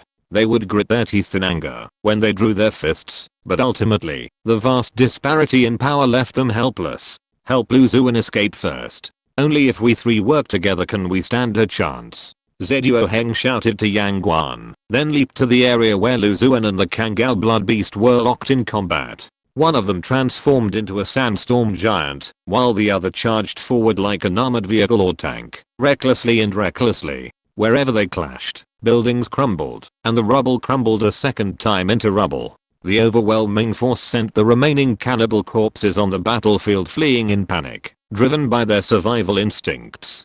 Zeduo Heng transformed into a gust of wind, then a streak of white lightning. A sharp, almost tangible sword energy slashed across the back of the Kangao Blood Beast, which was still pursuing the sandstorm giant transformed by Lu Zuan. Bang! Zeduo Heng stared, his pupils shrinking in disbelief. The hurricane force sword energy he unleashed with all his might was like a blunt knife striking stone. It couldn't even penetrate the Kangao Blood Beast's armored armor, only sending a series of sparks flying across its dark red scales. The Kangao Blood Beast was suddenly struck by a sword. Though uninjured, the intense destructive force of the sword energy inflicted sharp pain on its body. He abandoned his pursuit of Lu Zuan, and instead turned to slash at his attacker. His blood-red eyes were filled with savagery, as if he would tear his attacker to shreds in the next breath. Zeduo Heng groaned inwardly when he saw his sudden attack fail to injure the monster and instead seemed to draw Lu Zuan's hatred. He had previously assumed that Lu Zuan was entangled by a monster because of its strong entanglement ability. Now, he realized that it wasn't the monster's entanglement that was holding him back. Rather, the monster was incredibly powerful. Even Lu Zuan was merely exhausted by its power, not, as the two had previously imagined, entangled by it. Quite the opposite, Lu Zuan single-handedly entangled the terrifying beast. "Where's Sigi Fengyu?" Lu Zuan asked, drifting like a wisp of yellow sand on the wind, as Zeduo Heng, still absorbed in his sword energy and unable to break his opponent's defenses, asked. Zeduo Heng's voice brought him back to his senses, and with a heavy heart, he shook his head. "She's been killed." She fell directly to the concrete floor, without even giving us a chance to reinforce. Lu Zuan's expression remained unchanged, but a deep well of emotion welled up within him. Even if Sigi Fengyu's strength was inferior to his, it was certainly not far behind. He hadn't expected that in just a few moments, she would be utterly separated from them. It seemed Liu Ming's strength hadn't stagnated in the 6 months he'd been gone, as evidenced by the fact that he could, despite the combined efforts of 3 men, forcibly kill the skilled assassin Cigui Fengyu. Cigui Fengyu was unlike those of him who had only just begun to fight after the apocalypse. In peacetime, she'd been a hired killer specializing in the dirty work of assassination. Years of hard work had honed her skills no ordinary person could achieve in a short period of time. Yet, this incredibly skilled assassin, a formidable force he'd painstakingly recruited from outside the Wuling region, was dead. Lu Zuan didn't know whether to be happy or heartbroken. He should be happy that Cigui Fengyu was dead, saving the portion of the reward he'd promised her upon mission completion. That was the reward for 2 second-tier sacrifices. What should be more heartbreaking is that Zeduo Heng's powerful reinforcement, Lu Dao Bianze, and his own, Cigui Fengyu, were completely incapable of fighting. Fengyu was even dead. With just the 3 of them, it was unlikely they could stop the aggressive Liu Ming. After watching Zeduo Heng and Yang Guan escape from the telekinetic barrier, and observing the direction they were heading, a strange smile played on Liu Ming's lips. They seemed to think the Kangao Blood Beast was an easy target. Remember, when he first encountered the Kangao Beast, he already had the body of a 2nd-level warrior, yet he was chased everywhere. If he hadn't awakened his telekinesis in the face of danger, his ultimate victory over the Kangao Beast would have been uncertain. Although the Kangao Blood Beast, summoned by him as a blood beast, was inferior to the Kangal beast in both combat ability and intelligence. Its strength was not something that an early stage second level evolver could exploit and defeat in a short period of time. Chapter 312, The Bloody Sea and the Destruction of the Allied Forces, Part 2. Liu Ming watched Zhuo Heng's unexpected sword strike the Kangal blood beast's back, but he remained unfazed. Instead, he slowly dissipated his telekinetic barrier and watched the performance. As expected, a mighty hurricane of sword energy erupted, as if it could sever a floor of a tall building in half. However, when the sword energy struck the Kangal blood beast's flesh, it only caused a series of sparks to fly, and the destructive energy contained in the sword energy completely dissipated into the air, leaving no trace. Liu Ming's expression was unmistakable at the Kangal blood beast's abnormal defense. Liu Ming still vividly remembered the terrifying defense of the Kangal blood beast, its predecessor. If it weren't for the powerful defense-breaking ability of his telekinetic bombs, Liu Ming would have been helpless against this creature's defense in that battle, except for repeatedly breaking through it with his sword. Even after transforming into the Kangal blood beast, it inherited its exceptional defenses, and even if weakened, they wouldn't be much worse. Liu Ming estimated that without telekinesis, it would be difficult to break through the Kangal blood beast's defenses. Those dark red scales were probably stronger than the strongest special alloys. Combined with the Kangal blood beast's formidable physique, ordinary impacts and vibrations would hardly injure it. Furthermore, this creature wasn't just a defensive monster, its offensive capabilities were also formidable. It was like a ferocious beast covered in thorns. Not only was its attack formidable, but its defense was also incredibly powerful. Then, Yang Wan's attack followed suit. It was still the same giant star blue tiger, but the one pouncing on the Kangal blood beast was even more solid, its aura even more fierce. With a thud, the giant star blue tiger Yang Wan manifested sent the Kangal blood beast, still fiercely watching each of its attackers, stumbling. Then, the star blue tiger seized the moment the Kang Hook blood beast hadn't reacted, after being sent flying, and swung its claws repeatedly, sending sparks flying from its back, and even knocking off a scale or two. Seeing this, Lu Zuan and Zhuo Heng, who had been observing the situation silently, were shocked. They hadn't expected that the defense they had so painstakingly failed to break was finally broken by the Star Blue Tiger's brute force. Before they could attack again, preparing to join forces with the Star Blue Tiger in pursuit of the Kang Hook blood beast, the Kang Hook blood beast roared, turned, and leaped, slamming its massive front claws into the Star Blue Tiger's body. Like a deflated balloon, the Star Blue Tiger's body was instantly torn apart by the claws. The Kang Hook blood beast roared and leaped high again, then slammed its claws directly into the Star Blue Tiger's head. The previously aggressive Star Blue Tiger was completely extinguished, dissolving into a shower of light blue light that diffused through the air. Yang Wan suffered another setback from the Star Blue Tiger's destruction, a streak of blood trickling from the corner of his mouth. It looked like the Star Blue Tiger had sustained internal injuries after being repeatedly attacked by the destroyer. Seeing this, Zhuo Heng and Lu Zuan exchanged a look of frustration and anger. They hadn't expected not only Liu Ming to be so formidable, but also one of his own monsters. Looks like if we don't reveal our trump card, we might end up like Lu Dao Bian Zen and Cigui Feng Yu today, Lu Zuan said pointedly. It seemed as if he was implicitly complaining that Zhuo Heng and Yang Wan's concealment of their strength had led to the deaths of two allies, and consequently, their disadvantage in this crusade, which had reduced their odds from 5 against 1 to 3 against 1. Zhuo Heng ignored him, his eyes watching his nose and his heart observing his mind, clearly demanding Lu Zuan's first move before he would react. Yang Wan, having suffered a minor injury earlier, was feigning recovery and ignored Lu Zuan's calls for a show of force. Zhuo Heng and Yang Wan, both leaders, were equally unyielding. Naturally, they wouldn't let Lu Zuan's brief persuasion lead them to reveal their life-saving trump cards. Even in such a life or death situation, their cunning allowed them to maintain composure. Very good, you're very good.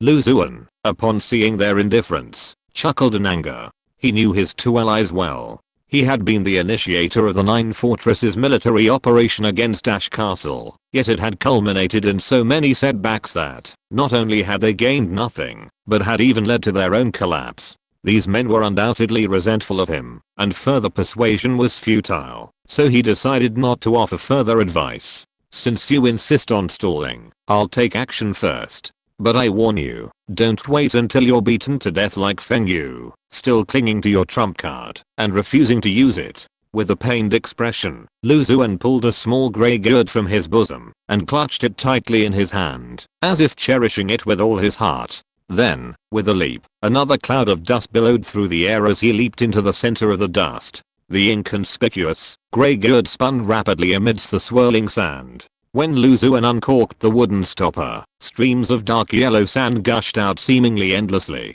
Lu Zuan once again condensed a sandstorm, tinged with hints of dark yellow amidst the earthy yellow dust. This dark yellow was naturally the turbid sand that had flown from the gourd. As the sandstorm intensified, a sandstorm giant emerged from the vortex, striding out with legs as thick as pillars. This time, the sandstorm giant appeared even more solid than before, its sand grains more tightly packed together. Furthermore, the originally grayish yellow sandstorm giant now possessed hints of dark yellow, making it appear even more indestructible and brimming with power. The dark yellow sandstorm giant took a single stride, spanning 7 or 8 meters, and in a few lightning strides, it was directly in front of the Kangal blood beast. With a whoosh, the sandstorm giant's fist, larger than an off-road vehicle, whipped up a gust of sand and slammed into the Kangal blood beast. Liu Ming sensed a threat the moment the dark yellow sandstorm giant struck, commanding the Kangal blood beast to evade immediately. However, the command was still a moment too slow to translate into action. In a split second, the Kangal blood beast was struck in the back by the dark yellow sandstorm giant's punch, instantly shattering its indestructible scales and splattering blood. With a resounding bang, the Kangal blood beast launched itself forward like a cannonball, its back-flipping form only coming to a stop after collapsing 7 or 8 rubbled walls. Before the Kangal blood beast could even stand up, the dark yellow sandstorm giant leaped over at a speed faster than the Kangal blood beast had been sent flying backwards, then launched another punch. This time, the sandstorm fist aimed for the Kangal blood beast's head. If it were hit by this punch, even the Kangal blood beast, with its tenacious vitality, would surely be severely damaged. Boom. Amidst the billowing smoke and dust, a sound like the tolling of a temple bell echoed. However, this bell sound was like thunderclap, deafening. The sandstorm giant's fist, which could send the Kangal blood beast flying dozens of meters with a single blow, was stopped less than 5 meters away by an invisible barrier in the air, unable to advance even a single inch. A fierce and ferocious figure slowly emerged from the barrier and the waves of sand raised by the sandstorm fist. It was Liu Ming, who had arrived just in time. Liu Ming's lips curled into a cruel arc, and he stared at the sandstorm giant with the gaze of a lone wolf hunting its prey, as if his gaze pierced through the sand and saw Lu Zuan at the very bottom. His voice, icy and piercing, filled with murderous intent, echoed, "Lu Zuan, you ran away so fast in our last fight that I couldn't stop you. I wonder if you'll be as lucky this time." Chapter 313, The Bloody Sea and the Destruction of the Allied Forces, Part 3. Lu Zuan felt a sea of blood surge toward him. Even with countless layers of dust and the murky smell of quicksand obscuring it, the thick, almost impenetrable stench of blood in the sea was almost suffocating. Gazing upon the detestable face that had once sent him fleeing in disgrace, Lu Zuan felt not the hatred and anger he had imagined, but a deep chill. That experience of being pursued to the point of near impossibility was the end of Lu Zuan's nearly invincible career, since the end of the world, a nightmare. This was why, upon learning the nightmare had vanished, he immediately united several smaller forts to launch a devastating attack on his remaining forces. It seemed only then would the days haunted by the nightmare finally come to an end. After 3 days of absence, one should look at each other with new eyes. I'm no longer the humble Ammon of Wu. Lu Zuan roared inwardly, lashing out with his fist at the invisible barrier before him. A terrifying force, carrying hundreds of thousands of tons of sea sand and dust, roared through the air with a thud, like a crashing airliner, as it rapidly approached the invisible barrier. Although Lu Zuan felt a little apprehensive about facing this mortal enemy, his confidence surged after transforming into the dark yellow sandstorm giant. The divine item in his palm, which spun endlessly and continuously flowed dark yellow turbid sand into the sandstorm giant's body, was the basis of his growing confidence. The turbid sand gourd, earthborn divine item. This magical gourd, bred from the boundless sea of dark turbid sand, imbues all earth-based abilities with the power of turbid sand. Each gust of dark turbid sand consumes the gourd's unique energy. Once the last grain of sand is consumed, the gourd's energy is depleted and needs to be recharged. Similar to the divine item of redemption represented by Liu Ming's magical camera, this is another special divine item. It takes over 3 months to fully activate the energy required for this divine artifact. Nearly 4 months have passed since Liu Zuan last used the turbid sand gourd, and he hasn't encountered a situation where he needed to use it. This divine artifact is a near perfect match for his abilities.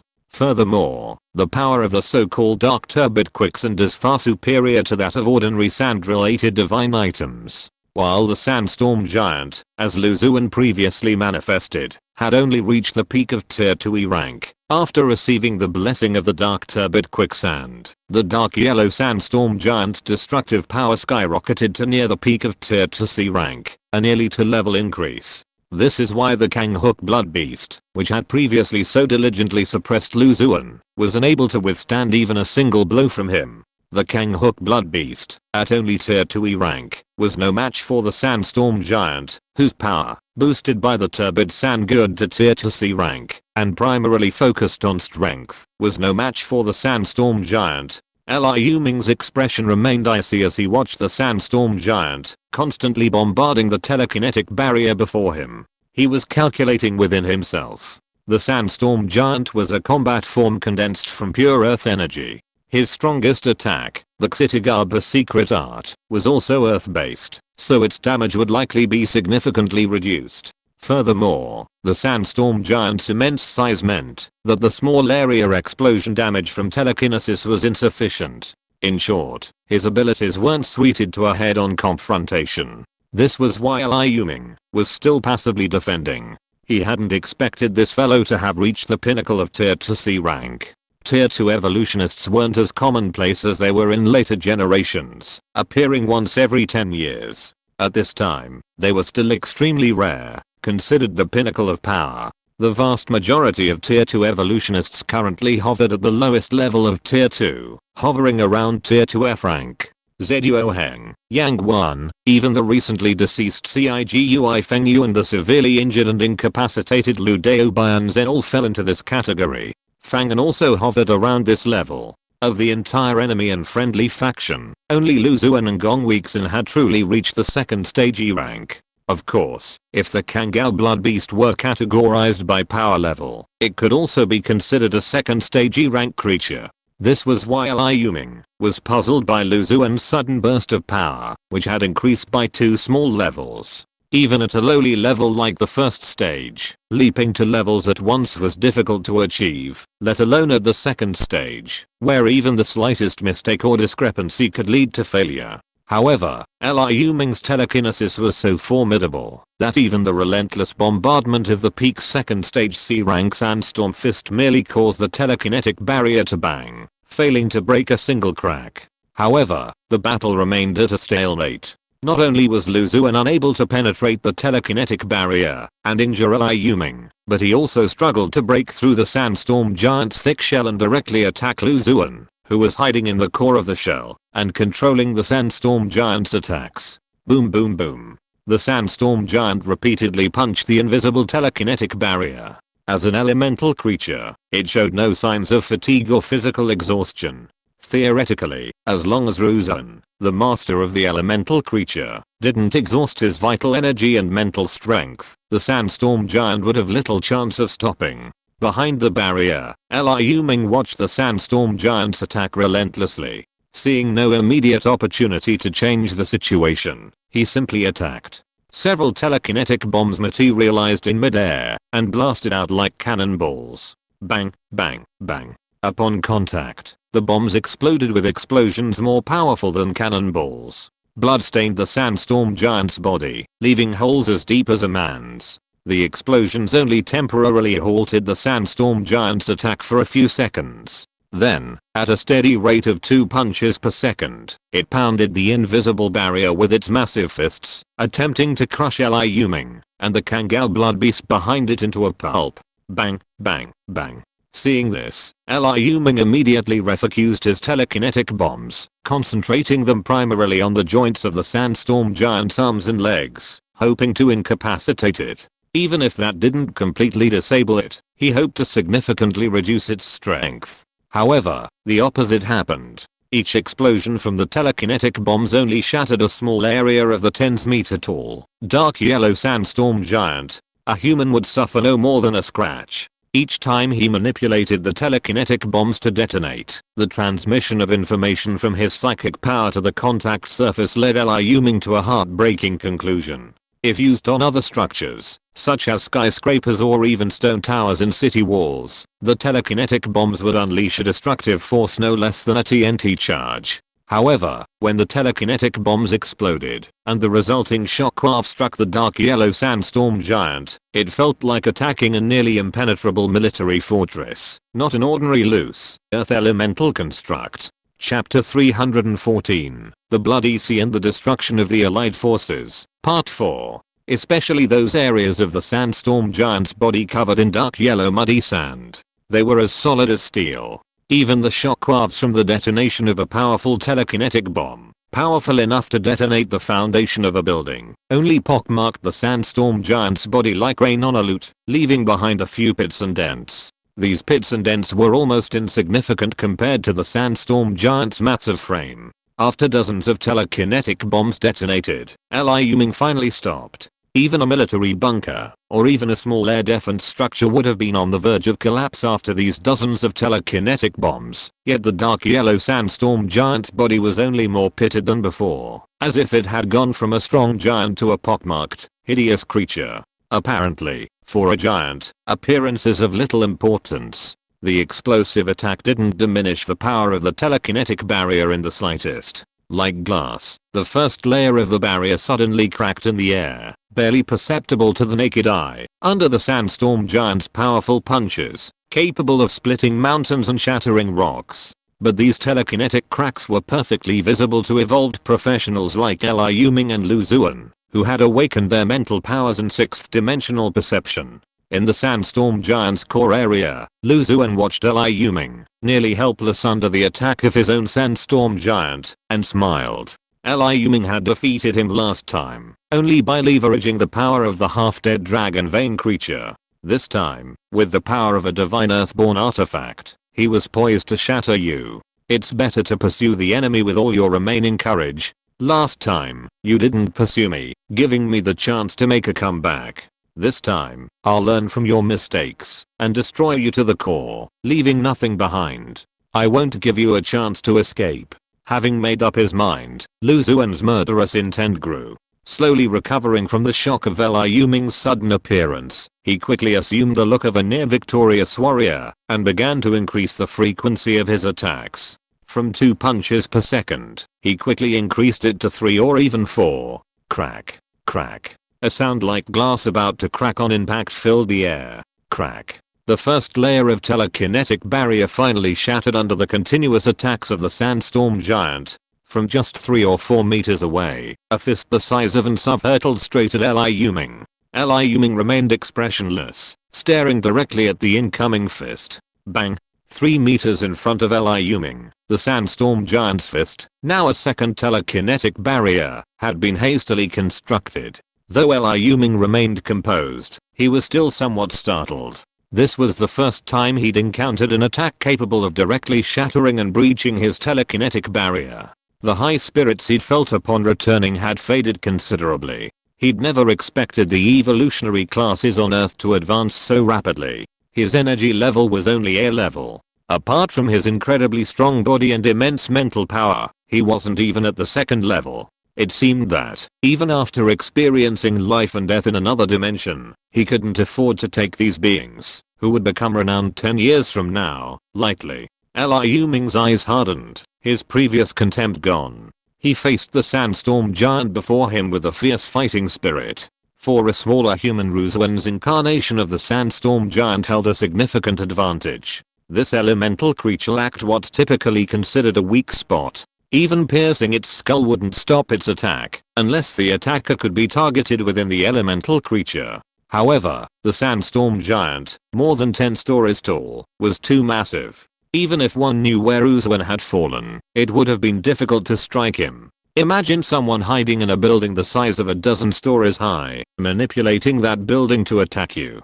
How could you effectively attack them? Liu Ming now faced this dilemma. However, he wasn't completely helpless. He hadn't previously used the power of Ksitagabia's secret art simply because, as a similarly earth-based creature, its damage was limited. However, because they were both earth-based, Ksitagabia's secret art was definitely able to restrain the earth-based sandstorm giant. In a clash of equal attributes, who ultimately prevailed depended on who possessed greater control over the elemental attributes. Ksitagabia's secret art, collapse, endless earth power coalesced in the air above Liu Ming, sending sand and rocks welling through the air with a formidable roar. In an instant, before Lu Zuan could react to the sudden change, a massive boulder of sandstone plummeted from the sky, hurtling towards the sandstorm giant, who was still battering the telekinetic barrier. Lu Zuan felt a sudden darkness overhead, and then he realized the sudden onslaught.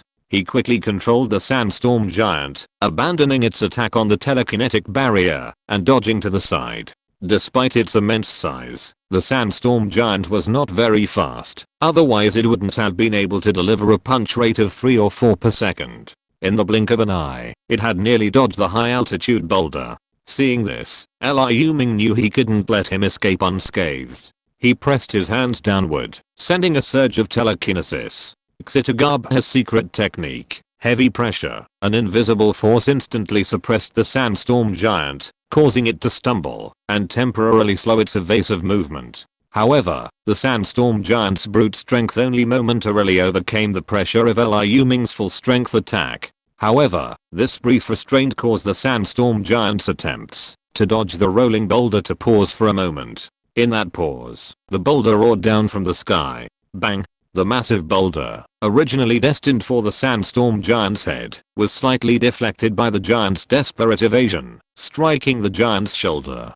Hundreds of tons of force crashed down from the sky, and even the sandstorm giant, with its ironclad defenses, instantly shattered its thick, dark yellow sandstone right arm. The over 10-meter long arm plummeted from the sky, landing with a resounding thud, sending a blanket of dust and sand billowing across the ground. Liu Ming, shielded by a telekinetic barrier, was fortunately spared from the dust. However, the coalition forces not far away were not so lucky. They were instantly engulfed by the sand, as if swept into a sandstorm deep in the desert. Each one of them, grimy and dusty, squinted in the sand, many injured by their companions' panic and anxiety. Looking at the bewildered sandstorm giant, its arm missing, Liu Ming raised a brow, as if sensing a fleeting opportunity. Then, he transformed into a phantom, bursting through the telekinetic barrier, his absolute blade held high. A brilliant violet light condensed on its blade. The blade's direction was precisely the sandstorm giant in the distance. During the sandstorm giant's moment of shock, Lu Zuan's previously undetectable presence finally revealed itself. Using his telepathic perception, Liu Ming finally located Lu Zuan's exact location within the sandstorm giant. Chapter 315, The Bloody Sea and the Destruction of the Allied Forces, v.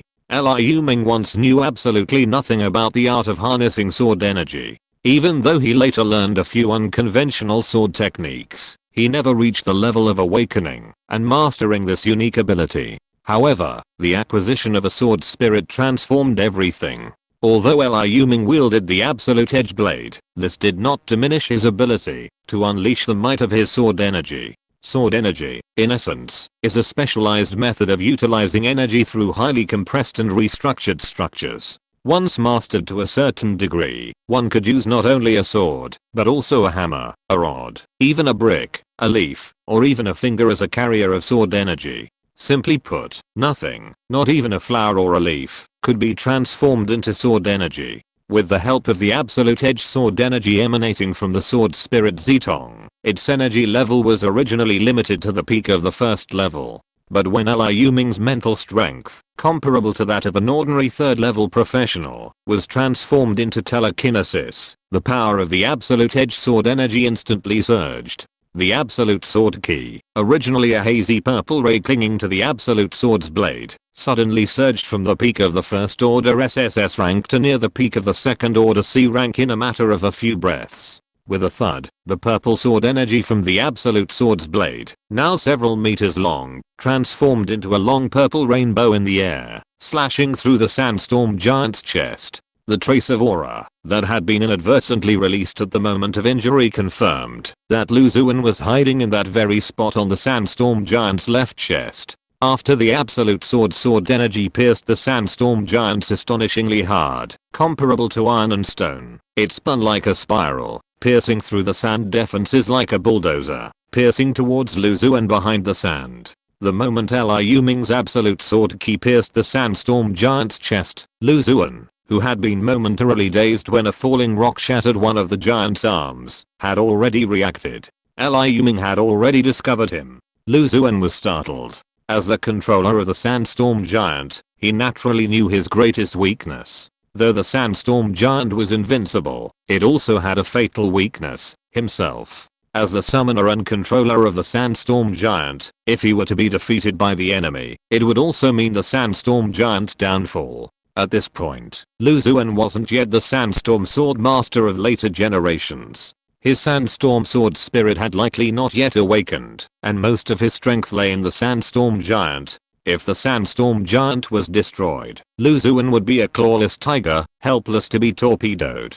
Seeing Liu Ming's sword thrust approaching, Lu Zuan would be lying if he didn't feel a pang of fear. He still felt the lingering fear of the battle over half a year ago. Even the dragon snake that had once chased him to invincibility was now half dead, and in his hands, it was as powerless as he had been back then. But Liu Ming, the master of this damned dragon snake, had become even stronger than himself. After lying low for over 6 months, accumulating strength, Lu Zuan finally returned with a powerful strike, crushing the Ash Castle's inhabitants to their knees. His sense of superiority had vanished without a trace. Quicksand. Lu Zuan grasped the still swelling gourd of muddy quicksand in his palm and shouted softly. The dark yellow muddy sand that had been trickling from the grey gourd's mouth suddenly surged forth at a rapid rate. Soon, the area within the sandstorm giant's body, where Lu Zuan had been hiding, was filled with a vast mass of dark yellow muddy quicksand. Go. Lu Zuan waved his hand, and the muddy quicksand surged towards every part of the sandstorm giant. Ding, ding, ding. Liu Ming, still stabbing at the sandstorm giant's chest with his knife, suddenly felt the resistance increase, like a fruit knife going from the surface of an apple to the core. He frowned, then noticed that the sandstorm giant's body, originally tinged with faint dark yellow markings, had, at some point, begun to shift from earthy yellow to a darker yellow. It seemed Lu Zuan had exerted his strength. Liu Ming was well aware of this change. His strength remained undiminished, and his telekinesis output only grew stronger and stronger. Lu Zuan's face sank as he watched Liu Ming creep closer to the sandstorm giant's core, the purple energy emanating from the long sword that threatened to kill him.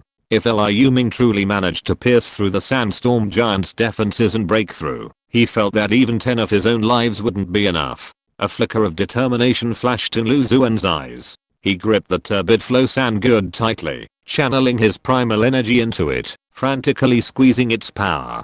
The turbid flow sand gourd, which initially released fine sand, morphed into a torrent of turbid sand. When the sand pile threatened to completely engulf the sandstorm giant, save for where Lu Zuan stood, Lu Zuan exerted his strength. Sand dance. Countless dark yellow turbid sand began to dance wildly like a sandstorm. For a moment, the entire core area of the sandstorm giant was a sea of yellow sand. The khaki-colored sandstorm giant also turned a truly dark yellow amid the swirling sand.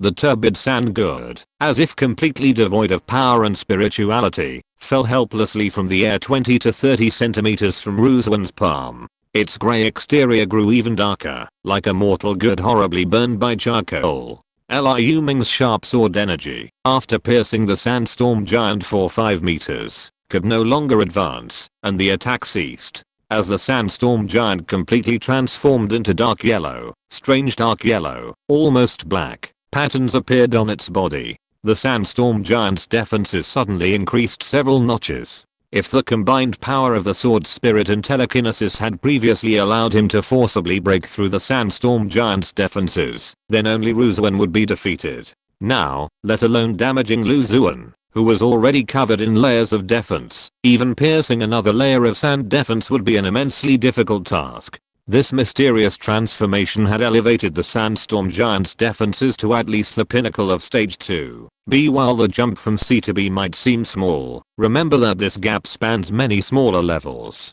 Especially for those at the stage 2 and above, the difference, while not astronomical, was enough to make most people despair. Seeing this, Liu Ming made a decisive move and withdrew. Since the sandstorm giant's defenses had increased significantly, he couldn't possibly break them. Continuing to attack was futile. Even with his own sword energy, aided by his telekinesis, it was insufficient to withstand this level of defense. It seemed that to defeat Lu Xun, he would have to resort to a head-on confrontation with the Earth-based Dizem secret art. Chapter 316, The Bloody Sea and the Destruction of the Allied Forces, 6th. While Liu Ming was suppressing Lu Xun to the point of exhaustion, Fangan and the Iron Guard captains who had fought their way out of the second line of defense to support the cavalry were nearing exhaustion. Several hundred men were surrounded by a coalition force of no fewer than 2,000, their space constantly shrinking. Had it not been for Fangan's simple healing, which had restored some of his fighting power and his exceptional defensive prowess, where he consistently charged into the most dangerous battles, blocking the most devastating attacks and saving the lives of numerous key combatants, the battle outside the defensive line would have undoubtedly collapsed. Within the battle zone, it wasn't just the Iron Guard captains who unleashed their full potential. Even some of Ashford's renowned elite warriors displayed far greater combat potential. Among them, the necromancer Wu Zhangyan, the Inch Force fighter Jin Sideo, and the Soul Hunter Talisman Master performed particularly well. Wu Zhangyan's melee abilities were indeed woefully weak, but with no fewer than 10 tier 1s rank and higher undead creatures surrounding him, even hundreds of coalition troops couldn't get close. Even some of the coalition's most powerful evolutionary professionals, at the pinnacle of tier 1 SSS levels, were unwilling to take on such a formidable opponent. This wasn't just due to the sheer number of his high-level undead summons, it was also because these undead creatures formed an almost invulnerable combat formation, not just a single summoned army. These were classic tanks, tier 1s rank, immense undead abominations, nearly 2 or 3 stories tall. They were countless times more formidable than the C-rank abominations among the undead servants, led by the corpse wizard Liu Ming had previously encountered, now a fallen soul. 4 of these tank abominations surrounded Wu Zhangyan from all sides, simultaneously protecting dozens of Ash Castle's equally weak mid-range and long-range combatants and support professionals. The 4 tanks displayed a defensive capability far exceeding that of 4 third-generation main battle tanks, meeting the enemy's various attacks head-on. In the gaps between the 4 tanks' defenses, 3 undead knight squires constantly moved back and forth, draped in blood-stained cloaks and tattered, rusted chainmail. They were tightly wrapped, their armor clad only in 2 piercing clusters of emerald soul fire beneath their helmets. Despite the tattered armor of these undead knight squires, even automatic rifles struggled to penetrate their rusted armor. These undead knight squires frequently darted through the lines of the undead abominations, repeatedly piercing the coalition formations preparing to charge. Although the 3s rank, First Order undead knight squires returned with several hideous wounds each time they broke through the enemy's defenses, their strength was not significantly diminished. A little further to the rear, 3 undead black warriors wielded nearly 2-meter-long beheading swords. Some coalition soldiers who charged through the abomination defenses fell before reaching Wu Zhangyan, succumbing to the beheading swords of the undead black warriors. Finally, there were 4 ranged undead warriors. 3 skeleton longbowmen and a mysterious figure cloaked in black. If Liu Ming had seen this figure, he would have recognized it instantly. It was a cadaver. Furthermore, a cadaver sorcerer at the pinnacle of the First Order S rank. Cadaver sorcerers are a rare intelligent species among the lower ranks of the undead, and are generally difficult to summon by human necromancers, given that the latter was a master of necromancy. It was truly remarkable that Wu Zhangyan, a First Order SS rank undead, could summon a cadaver just 1 level below himself. Even more remarkable was the fact that a large swarm of undead bone vultures, led by a leader, circled over the ash castle, periodically swooping down upon the coalition forces, repeatedly inflicting heavy casualties. It's important to note that the leaders of undead groups like these typically possess intelligence comparable to that of humans, making them unlikely to submit to or willingly accept the control of an undead race. However, this particular bone vulture leader was clearly aiding the Ash Castle under Wu Zhangyan's command. With just 15s rank and above summoned undead creatures, along with dozens or even hundreds of other summoned creatures of varying sizes, Wu Zhangyan alone served as the equivalent of 10 Iron Guard captains, stabilizing the precarious situation. It's no exaggeration to say that, if Wu Zhangyan were killed, the undead would lose control. Not only would they rampage without distinguishing friend from foe, but if these undead creatures stop forming a defensive formation to protect the Ash Castle hordes, the battle between the coalition forces and Ash Castle, not to mention Liu Ming's, would be over. Therefore, every member of the Ash Castle combatants, consciously or unconsciously, kept their attention on Wu Zhangyan. If the enemy attempted a decapitation attack, they would leap forward, even at the risk of personal injury, to prevent the enemy assassin from reaching Wu Zhangyan. Although the Inch-Force fighter Jin Sideo wasn't as effective as Wu Zhangyan in the battle, his achievements were equally remarkable. Since breaking through the second line of defense, he had already slain no fewer than 3 first-stage SS rank enemy evolvers of the same level. Like a nimble ape, he darted through the coalition forces, each punch and kick packing a terrifying force powerful enough to pierce homogeneous steel.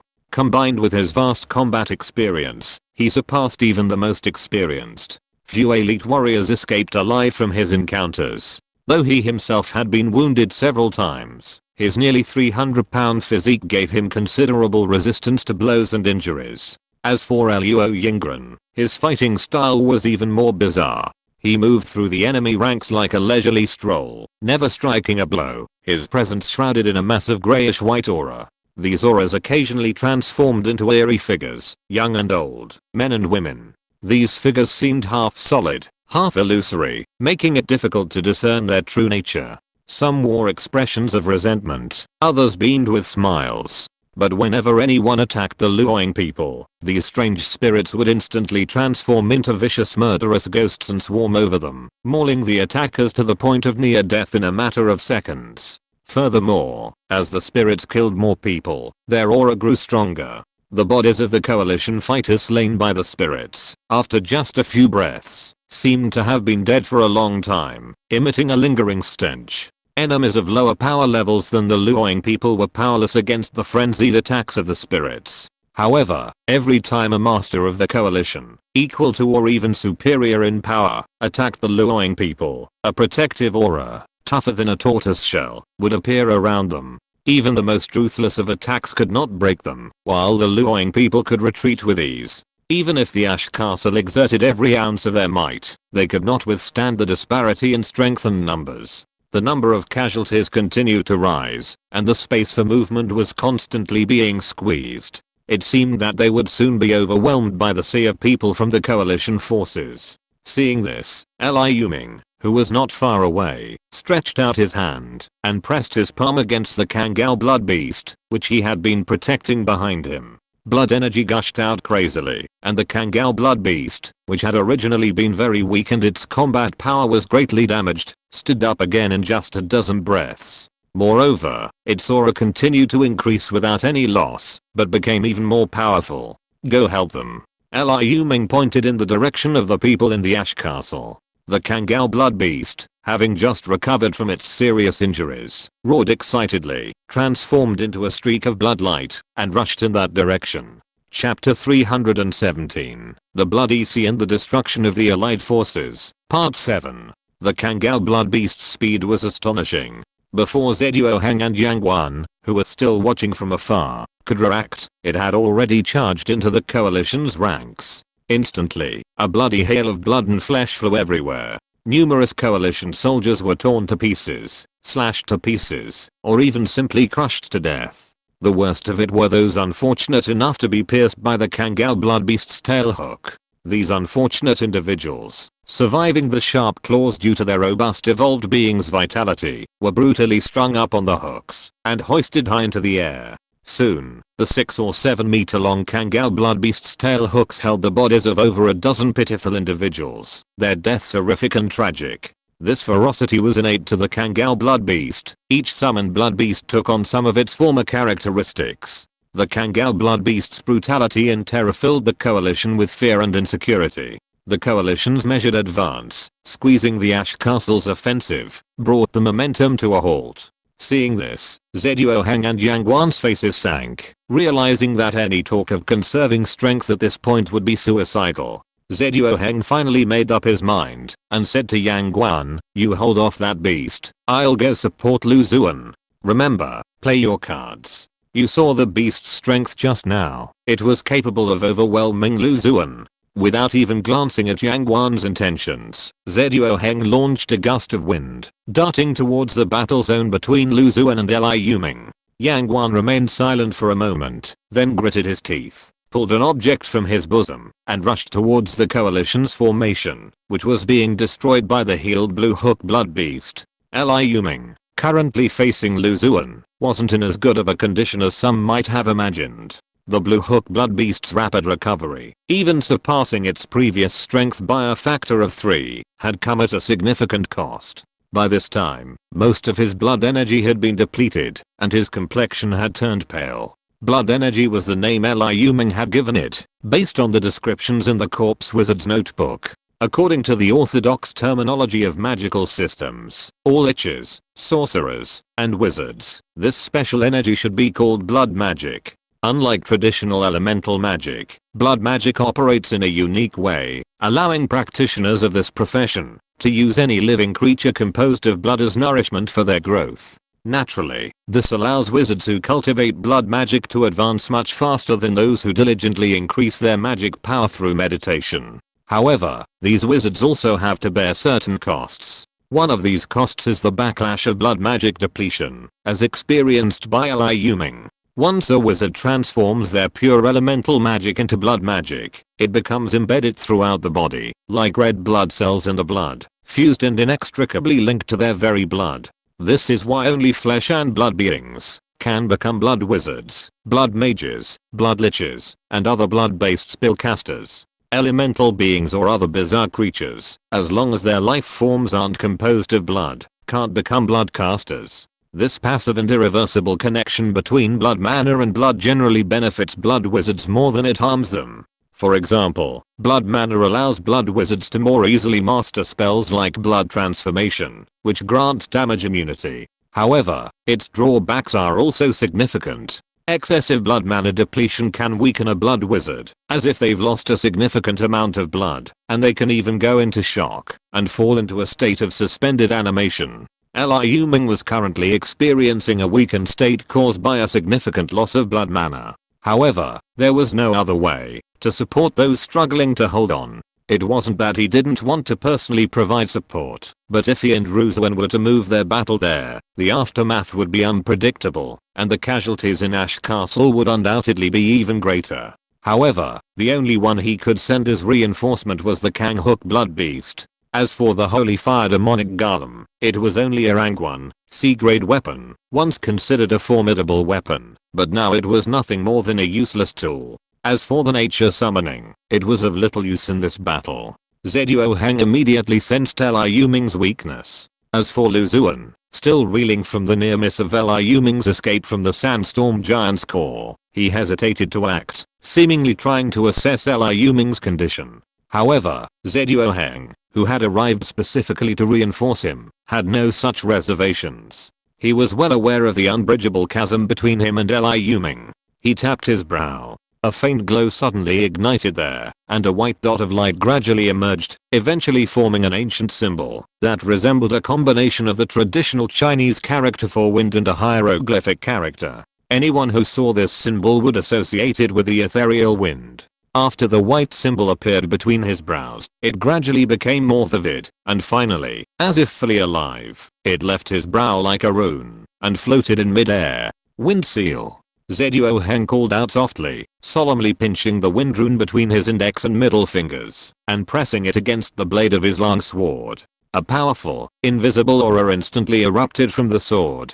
This aura felt like the oppression before a storm, like the despair of struggling in the midst of a storm. In the void countless white air currents seemed to appear, all surrounding the long sword in Zhuo Heng's hand. The white air currents grew in number, like white rainbows and colorful ribbons drifting through the sky, covering the entire sky above where Liu Ming and Lu Zuan were fighting. Even the tiny stones on the ground began to tremble and shake under the powerful suction of the air currents. Both the Ash Castle and the coalition forces, engaged in the battle, were drawn to the commotion. The Ash Castle was filled with concern and worry, while the coalition forces were energized. Not only did Yang Guan decisively block the Kangal blood beast's brutal might, but he also marveled at the imposing force of such a powerful attack, confident that it would severely injure, or even kill the ruthless individual who had slain two of his own top masters upon his arrival. Zhuo Heng gripped his sword tightly, looking down at Liu Ming below like a lone god from above. He thought to himself, we three aren't solitary runners like Cigui Fengyu and Lu Dao Bianze. As the supreme leader of a faction, wielding the power of life and death over a force of tens of thousands, how could we not have some hidden cards? Not to mention Lu Zuan and me, even that idiot Yang Guan has plenty. The reason for the negotiations was simply that we were afraid we wouldn't have to try them, even if we could win. After all, some hidden cards can't be used whenever we want, like this wind seal. It's incredibly precious, and its power decreases with each use. After this use, its power will likely plummet, making it barely more powerful than a regular white consumable item. And after a few more uses, it'll become mortal. You're courting death. Zhuo Heng grew angrier as he thought about it. Even if he destroyed the Ash Castle this time, the four-color altar would be divided equally among the three of them, and he wouldn't be able to get his hands on it. However, this wind seal was indeed his last trump card, and today he had no choice but to use it. How could Zhuo Heng not be furious? The power of the wind seal, which was urgently needed on the white 3-star wind attributed divine grace long sword, grew stronger and stronger. When this power reached its peak, Zhuo Heng finally made his move. With a single swing of his sword, the sky and the earth changed color, like a storm descending. The sword energy between heaven and earth, like a hurricane, rushed towards Liu Ming. If you're listening to this novel on a channel other than Fanfic World, it means they downloaded and uploaded it without effort. We cordially invite you to visit our channel, Mundo Fanfic Novelos. There you'll find the original version of this story and you can explore many other novels of various genres. We're waiting for you to immerse yourself in a world of incredible novels. Chapter 318, The Bloody Sea and the Destruction of the Allied Forces, 8th. Thousands of sharp sword energies swarmed downwards like sharks at the scent of blood in the ocean.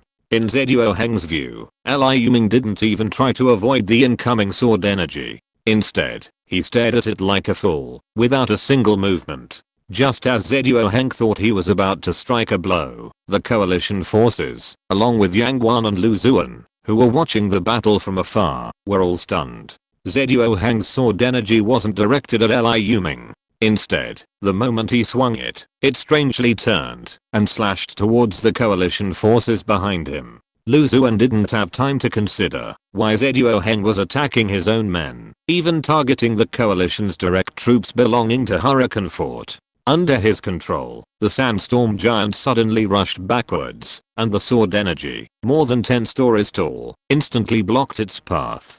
Most of the sword energy struck the sandstorm giant, leaving it with pitted and dented bodies, as if it had been struck by dozens of Liu Ming's telekinetic bombs. Still, a small portion of sword energy, approximately 300 or 400, escaped the sandstorm giant's hold and struck the coalition forces below. When a hurricane-like burst of sword energy slashed down, instantly severing an A-rank warrior in half, no one dared to resist the energies. Just as the coalition leader on his side was about to unleash a bloody massacre on the coalition forces, facing heavy casualties, Yang Guan lunged forward. He charged toward the sword energy, lashing out with curses. Zhuo Heng, damn you.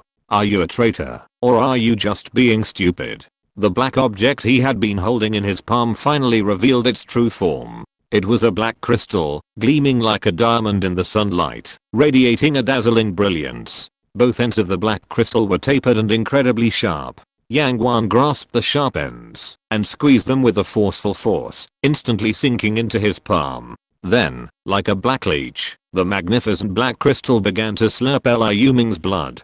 From time to time, its size increased by half. The black crystal leech repays its parents. When the black crystal seemed to have absorbed enough blood, Yang Wan squeezed it with his free hand. The crystal suddenly shrank, as if spitting out everything, shrinking to its original size in the blink of an eye.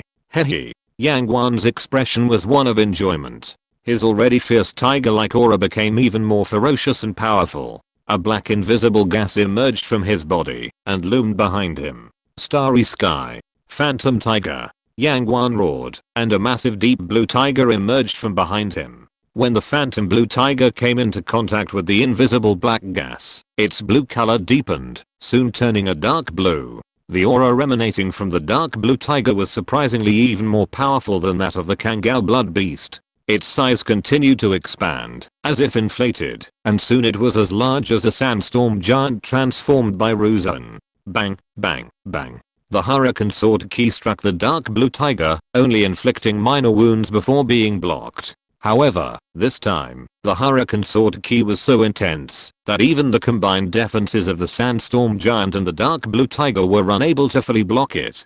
Screams erupted from the coalition forces as many soldiers were slain by Zhuo Heng's sword energy. However, the majority of these unfortunate casualties were from Hurricane Fort. The Sandstorm Society and the Chengmao Iron Fist Society comprised only a tiny minority. Lu Zuan and Yang Wan's simultaneous attacks were primarily motivated by a desire to protect their own troops, while Zhuo Heng's subordinates were completely indifferent to their own fate. Furthermore, the forces of the three smaller forts in the coalition were clearly divided, making selective protection easy. Ultimately, Hurricane Fort accounted for 8 out of 10 of the casualties from the Hurricane Sword Key.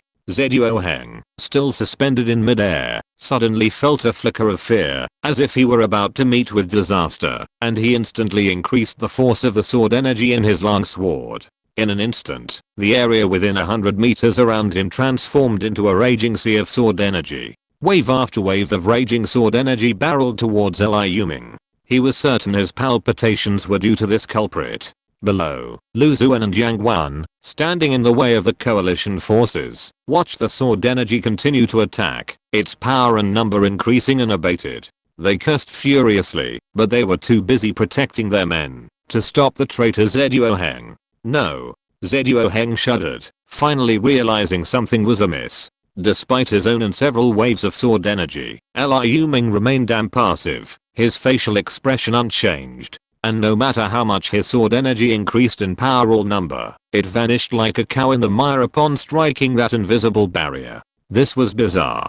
Oh no, had he been struck? With a sudden slap on his dazed head, Zhuo Heng finally emerged from his shattered illusion, overcome by the pain. A tiny humanoid figure, flapping its wings, flew from behind him, as if startled, towards Liu Ming below. The moment he came to his senses, he finally saw that the direction his sword energy had struck wasn't Liu Ming's, but the coalition forces. Everyone in the coalition, even his own men at Hurricane Fort, looked at him with expressions of anger, shock, and disbelief. Lu Zuan and Yang Wan, on the other hand, stared at him with the urge to devour him alive, their expressions no different from those of a dead man. Was this little creature plotting against me? With Zhuo Heng's shrewdness, he instantly realized he was under the effects of a terrifying hallucination. Instantly enraged, he spun around and unleashed a multi-meter long sword energy, lashing out at the fleeing figure. Just as it was about to strike the tiny figure, a powerful figure shattered the sword energy in midair, then plunged into the raging storm of sword energy, striking him in the abdomen with a punch.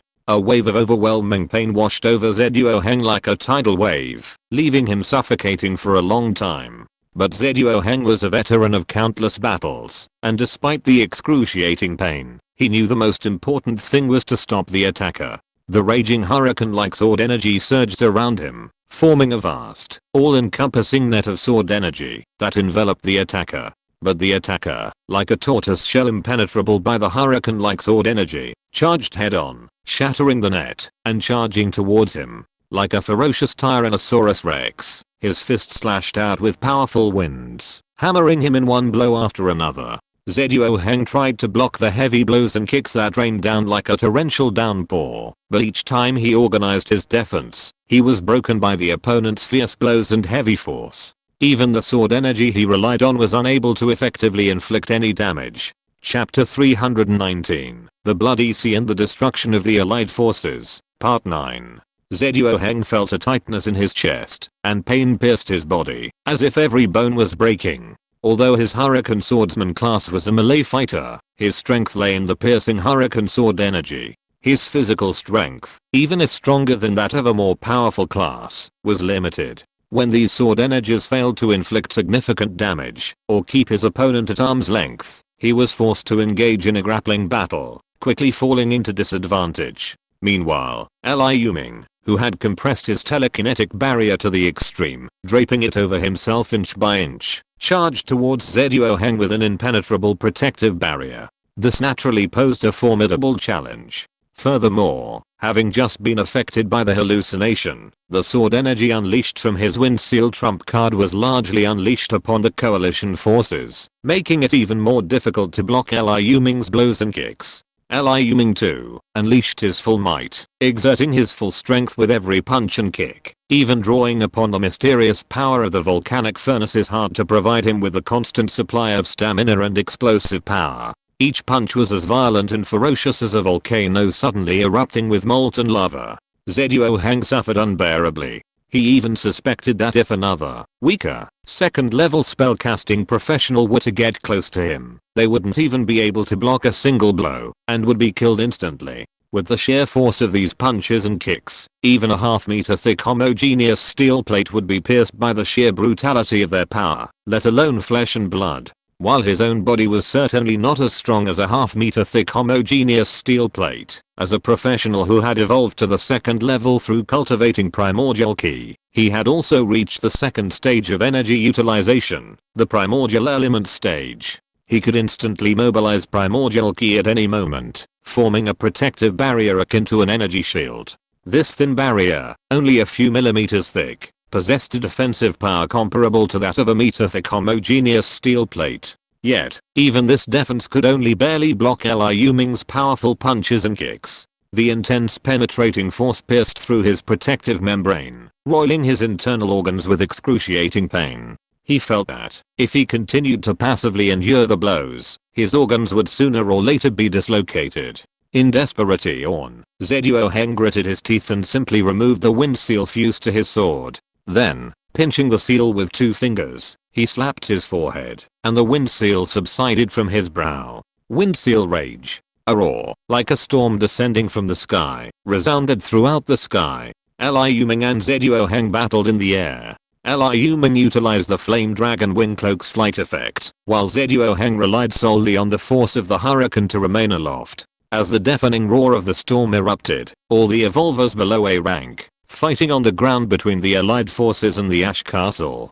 covered their ears and nearly collapsed, as if in immense pain. They stared in terror at the roaring Zedeo Heng. A figure with the body of an eagle and the face of a human appeared behind Zedeo Heng, howling heavenward. Around it, wind and clouds surged, and a terrifying, storm-like vortex emerged, emitting a devastating, demonic sound. Even those evolvers above the first tier S rank, though not as formidable as those below A rank, saw their strength reduced to a tenth of its former self by the demonic sound. Even Lu Zuan and Yang Guan were horrified, as if witnessing something unbelievable. The roar had inflicted severe injuries on both of them, and these injuries weren't caused by sonic damage, as they had initially assumed, but rather a spiritual attack. For a brief moment, their mental powers went into a strange state of complete and utter disarray, the source of which was the terrifying roar. As for Liu Ming, at the center of the roaring soulstorm, Zedeo Heng was certain he had already severely wounded him. Floating in midair at the source of the storm, Zedeo Heng waited until the moment before it gradually subsided and glanced in Liu Ming's direction. He saw nothing to cheer him up. Liu Ming, who he expected to be in agony, was nowhere to be seen. The terrifying sound of a sharp weapon piercing flesh echoed in Zedeo Heng's ears. A familiar figure, one he hated to the very core, slowly emerged behind him. A sword tip, emitting purple sword energy, pierced his back and exited through his chest. The sword energy then morphed into tiny whirlwinds of sword energy, shredding his internal organs and completely destroying his bodily functions. Zhuo Heng, the lord of a fortress of unparalleled power, was rapidly fading from life. He only had time to turn and see Liu Ming's cold, icy face before his eyes closed forever. Playing around with soul attacks in front of me? I wonder if you're stupid. Pulling his sword from Zhuo Heng's lifeless body and dropping it to the ground, Liu Ming sighed and turned. He cast a murderous gaze at Lu Zuan and Yang Guan, who stared at him in astonishment from afar, having ended Zhuo Heng's life in such an incredible manner. They couldn't understand how Liu Ming could remain unfazed by such a fierce soul attack, unaffected, even easily killing Zhuo Heng, the source of the soul attack. The two exchanged glances and simultaneously moved closer. It seemed that only by joining forces could they find a greater sense of hope and security. After all, no one knew the true strength of the master of the Ash Castle, who had successively slain two top-tier second-level masters and severely injured another. It seemed that his previous assumption of his strength wasn't overstated, but rather underestimated. Both Lu Zuan and Yang Guan had witnessed the power of Zhuo Heng's wind seal. It was a battle for a secret realm. It was thanks to the initial power of the wind seal that Zhuo Heng dominated the exploration, claiming the lion's share of the treasures unearthed. It was also that exploration that heightened all factions' awareness of Hurricane Fort, or rather, its lord, Zhuo Heng's strength. Even the military and political representatives of the Eastern Security Zone began to grant Ash Fort equal rights. Yet, even with the power of the wind seal, such a powerful figure could not avert his downfall. It wasn't that he was too weak, but rather that Liu Ming was too powerful. Zhuo Heng, wielding the power of the wind seal, was even inferior to Sigi Fengyu, Lu Daobian's, and even Lu Zuan, who hadn't benefited from the turbid flowing sand god. He either possesses a secret treasure that protects against soul attacks, or he's a true master of soul attacks, Lu Zuan said solemnly to Yang Guan, who stood just 10 meters away, bracing himself against Liu Ming's attack. Yang Guan nodded gravely with a very grim expression, and agreed with his judgment. Judging from Zhuo Heng's sudden and frantic attack on his own people just now, it is very likely that he has been hit by this guy's mental hallucination attack, which is why he can't distinguish between friend and foe. We must do our utmost to defend against his soul attack. Chapter 320, The Bloody Sea and the Destruction of the Allied Forces, 10. Lu Zuan glanced sideways at Liu Ming, who was rapidly charging towards them with wings of flame, and roared, "Sand Soul." Suddenly, a massive figure suddenly materialized before him, its form appearing ethereal, as if between substance and nothingness. Waiting for Liu Ming's direction, it brandished a great sword, and stood solemnly facing him. Yang Guan also summoned the dark blue tiger, placing it between him and Liu Ming. Its maw opened slightly, revealing the faint glimpses of humanoid spirits, like the ghosts of the humans killed by the tiger. "Qiu, wait for me downstairs. You won't be able to intervene in the upcoming battle." Liu Ming paused and stroked the head of the phantom diva, who was now swooping towards him. Qiu whispered softly. The phantom diva had been hiding behind Liu Ming. The battle between Liu Ming and Zhuo Heng was truly formidable.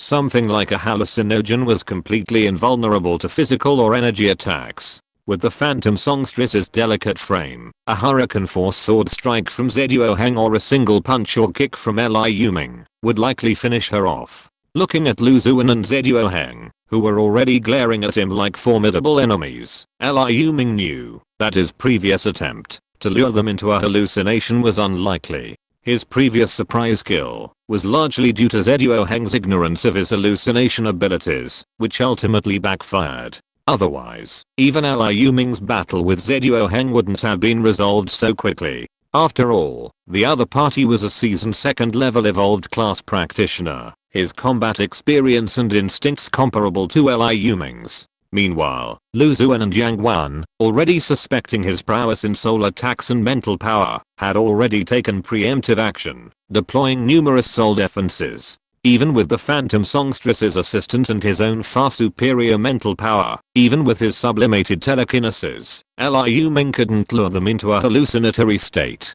After all, whether a person can be easily hallucinated depends on whether they have subconscious resistance. Just like how Zhuo Heng had just launched such a ferocious attack on his own men, it was crucial that they subconsciously lacked any suspicion of him and were confident that his attack was directed at their own location. He simply guided and coaxed the attack, diverting it entirely towards the coalition forces. But for Lu Zuan and Yang Wan, who were wary and ready to face a formidable enemy, this kind of mental coercion was completely ineffective. Even without the ability to induce hallucinations, Liu Ming remained unfazed. He hadn't been afraid of the 5 combined forces just now, and now with only 2 left, he didn't think he could defeat them, even if their hidden trump cards were unleashed in a critical situation. After Liu Ming instructed the phantom Divakyukyu, he flapped his wings and approached Lu Zuan and Yang Wan in a matter of seconds. The Sand Soul summoned by Lu Zuan still floated behind him.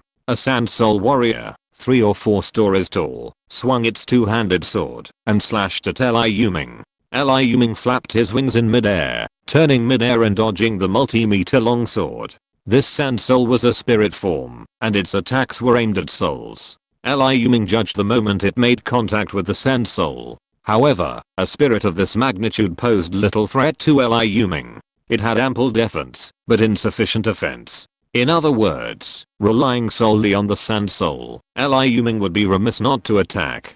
To proactively attack Liu Ming was truly a death wish. As he dodged the Sand Soul warrior's blow, Liu Ming's eyes focused, a glimmer of light emanating from them. The light, like a fine needle, pierced the Sand Soul warrior's body, with a thud like a popping balloon. The Sand Soul warrior's right hand, pierced by the light, gradually faded to nothingness, its aura dimming considerably. Lu Zuan, his face grave, recalled the Sand Soul warrior. Liu Ming, having dodged the soul attack and instead wounded the enemy, looked at Lu Zuan and Yang Wan with a strange smile. Tiger bite. As the Sand Soul warrior's spirit retreated behind Lu Zuan, Yang Wan attacked fiercely. The dark blue tiger swung its massive claws, crushing Liu Ming like a mountain. A flicker of disdain flashed in Liu Ming's eyes. Even Lu Zuan's attack hadn't hurt him, yet this guy still dared to attack. His contempt, coupled with the excessive depletion of his mental energy from continuous use, ultimately made him too lazy to even activate his telekinetic barrier.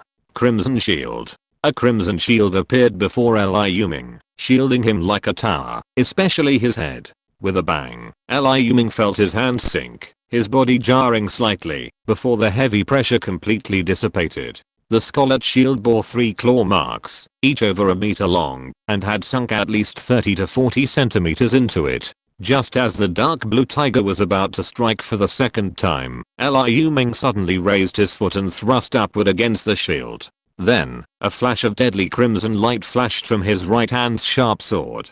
Deadly scarlet. With a swish, the dark blue tiger's claws were instantly ripped open. Yang Wan's expression changed, and he quickly recalled the dark blue tiger. This phantom blue tiger, summoned with the help of his own trump card, was his last trump card and his greatest support. If even this could be broken by Liu Ming, his fate would be no better than that of his old comrade Zhuo Heng. If there were allies within the coalition, then Yang Wan and Zhuo Heng were undoubtedly allies. Their bases were not far apart, and they had known each other for a long time, forming a close friendship. Of course, this so-called friendship was definitely not friendship or moral obligation in the traditional sense. Rather, it was a friendship based on a shared alliance to plunder.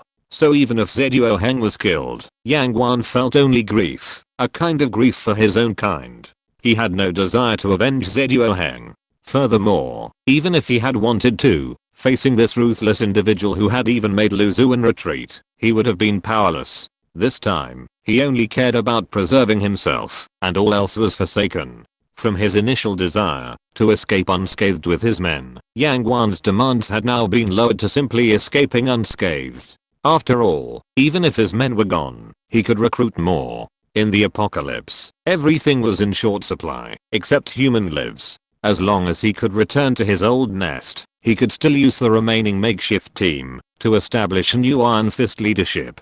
That was if he could escape alive today. Looking at Liu Ming's aggressive gaze, the stare of a hunter looking at his prey, Yang Guan felt a chill in his heart. Chapter 321, The Bloody Sea and the Destruction of the Allied Forces, End.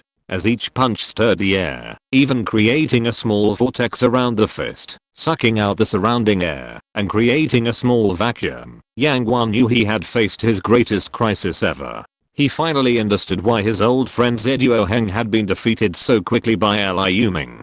Before today, as a Tiger Seal Fist Master, a rare profession with the highest potential of the 6th rank, Yang Guan had once believed that his close combat abilities and physical strength were among the best and most outstanding in the entire Wuling region. However, today, right now, this confidence was shattered by the harsh reality. Under the heavy blows and kicks, even with the power and speed boost of the dark blue giant tiger, Yang Guan was beaten back step by step. Each punch and kick from his opponent was like a mountain, the overwhelming pressure and the heavy earth elemental aura so strong that he almost suffocated. Under the heavy blows, Yang Guan finally succumbed to the thundering pressure and was knocked to the ground by a punch. Liu Ming's frenzied form didn't pause for a moment, swooping down after him. Using the momentum of his descent from dozens of meters above, he delivered another punch to Yang Guan, who had just fallen to the ground and lost his balance. Unable to resist, Yang Guan was sent flying, crashing through 3 houses before finally coming to rest.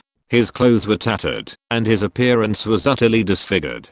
Just as Liu Ming, precariously seizing the advantage, prepared to pursue, Lu Zuan, transformed into a massive sandstorm giant, finally arrived, his massive body blocking his path. Though Liu Ming and Yang Guan had exchanged blows dozens of times, the entire process spanned less than 10 seconds. Lu Zuan, juggling a defense against the rampaging Kangal blood beasts within the coalition forces, and joining forces with Yang Guan to counter Liu Ming, only had time to respond and offer support after his ally had been sent flying like a dead dog, facing death. Had he not intervened, Yang Guan would have been utterly slain by Liu Ming. As for rushing to deal with Liu Ming, the bloody behemoth that the coalition forces would face would be too much for him to handle, even with his limited resources.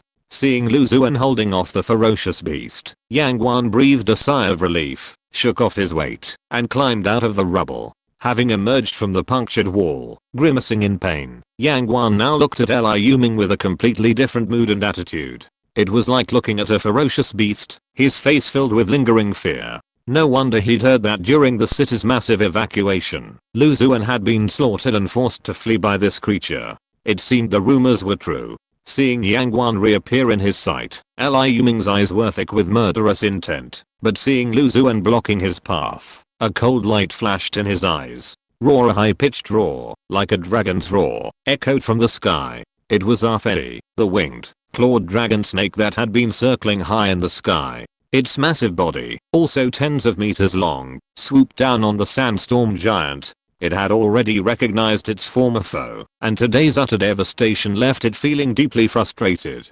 These 3 dragon pets, each possessing dragon bloodlines, possessed intelligence comparable to that of a human. The sandstorm giant stared at the massive dragon snake hurtling toward it from the sky, but didn't dodge. Instead, it extended its massive pillar-like arms and swung them like 2 steel rods. The snake's speed meant it had no time to dodge, so it twisted its body to avoid the right arm, only to be struck by the left. With the sandstorm giant's current strength, a hit would surely have resulted in serious injury. Liu Ming didn't react, as a massive earth yellow figure had already leaped out before him. Zhirong, the Zuanian dragon salamander, several stories tall, pounced, blocking the blow for his companion. However, the blow shattered large shards of its armor, stronger than steel, and sent its body careening towards the ground, crushing a building. Arfei, the winged claw dragon snake, seized the opportunity and slammed into the sandstorm giant. Then, coiling its body, it temporarily imprisoned the giant, preventing it from moving. Liu Ming cast a murderous glance at the sandstorm giant before dashing past it and charging towards Yang Guan in the distance. Picking the weakest persimmon first is the best strategy. At this moment, impulsive action is absolutely essential. Killing the weaker Yang Guan first is the most advantageous option for the enemy. Otherwise, the battle would remain stalemated, ultimately depleting the Ash Castle's strength. Seeing that Ruzen failed to stop Liu Ming, and was instead temporarily entangled by the behemoths, Yang Guan was horrified and stared at the oncoming Liu Ming in fear. Gritting his teeth, the Tiger Jew, a renowned figure in later generations, made a decision that stunned those observing the battle. He turned and fled.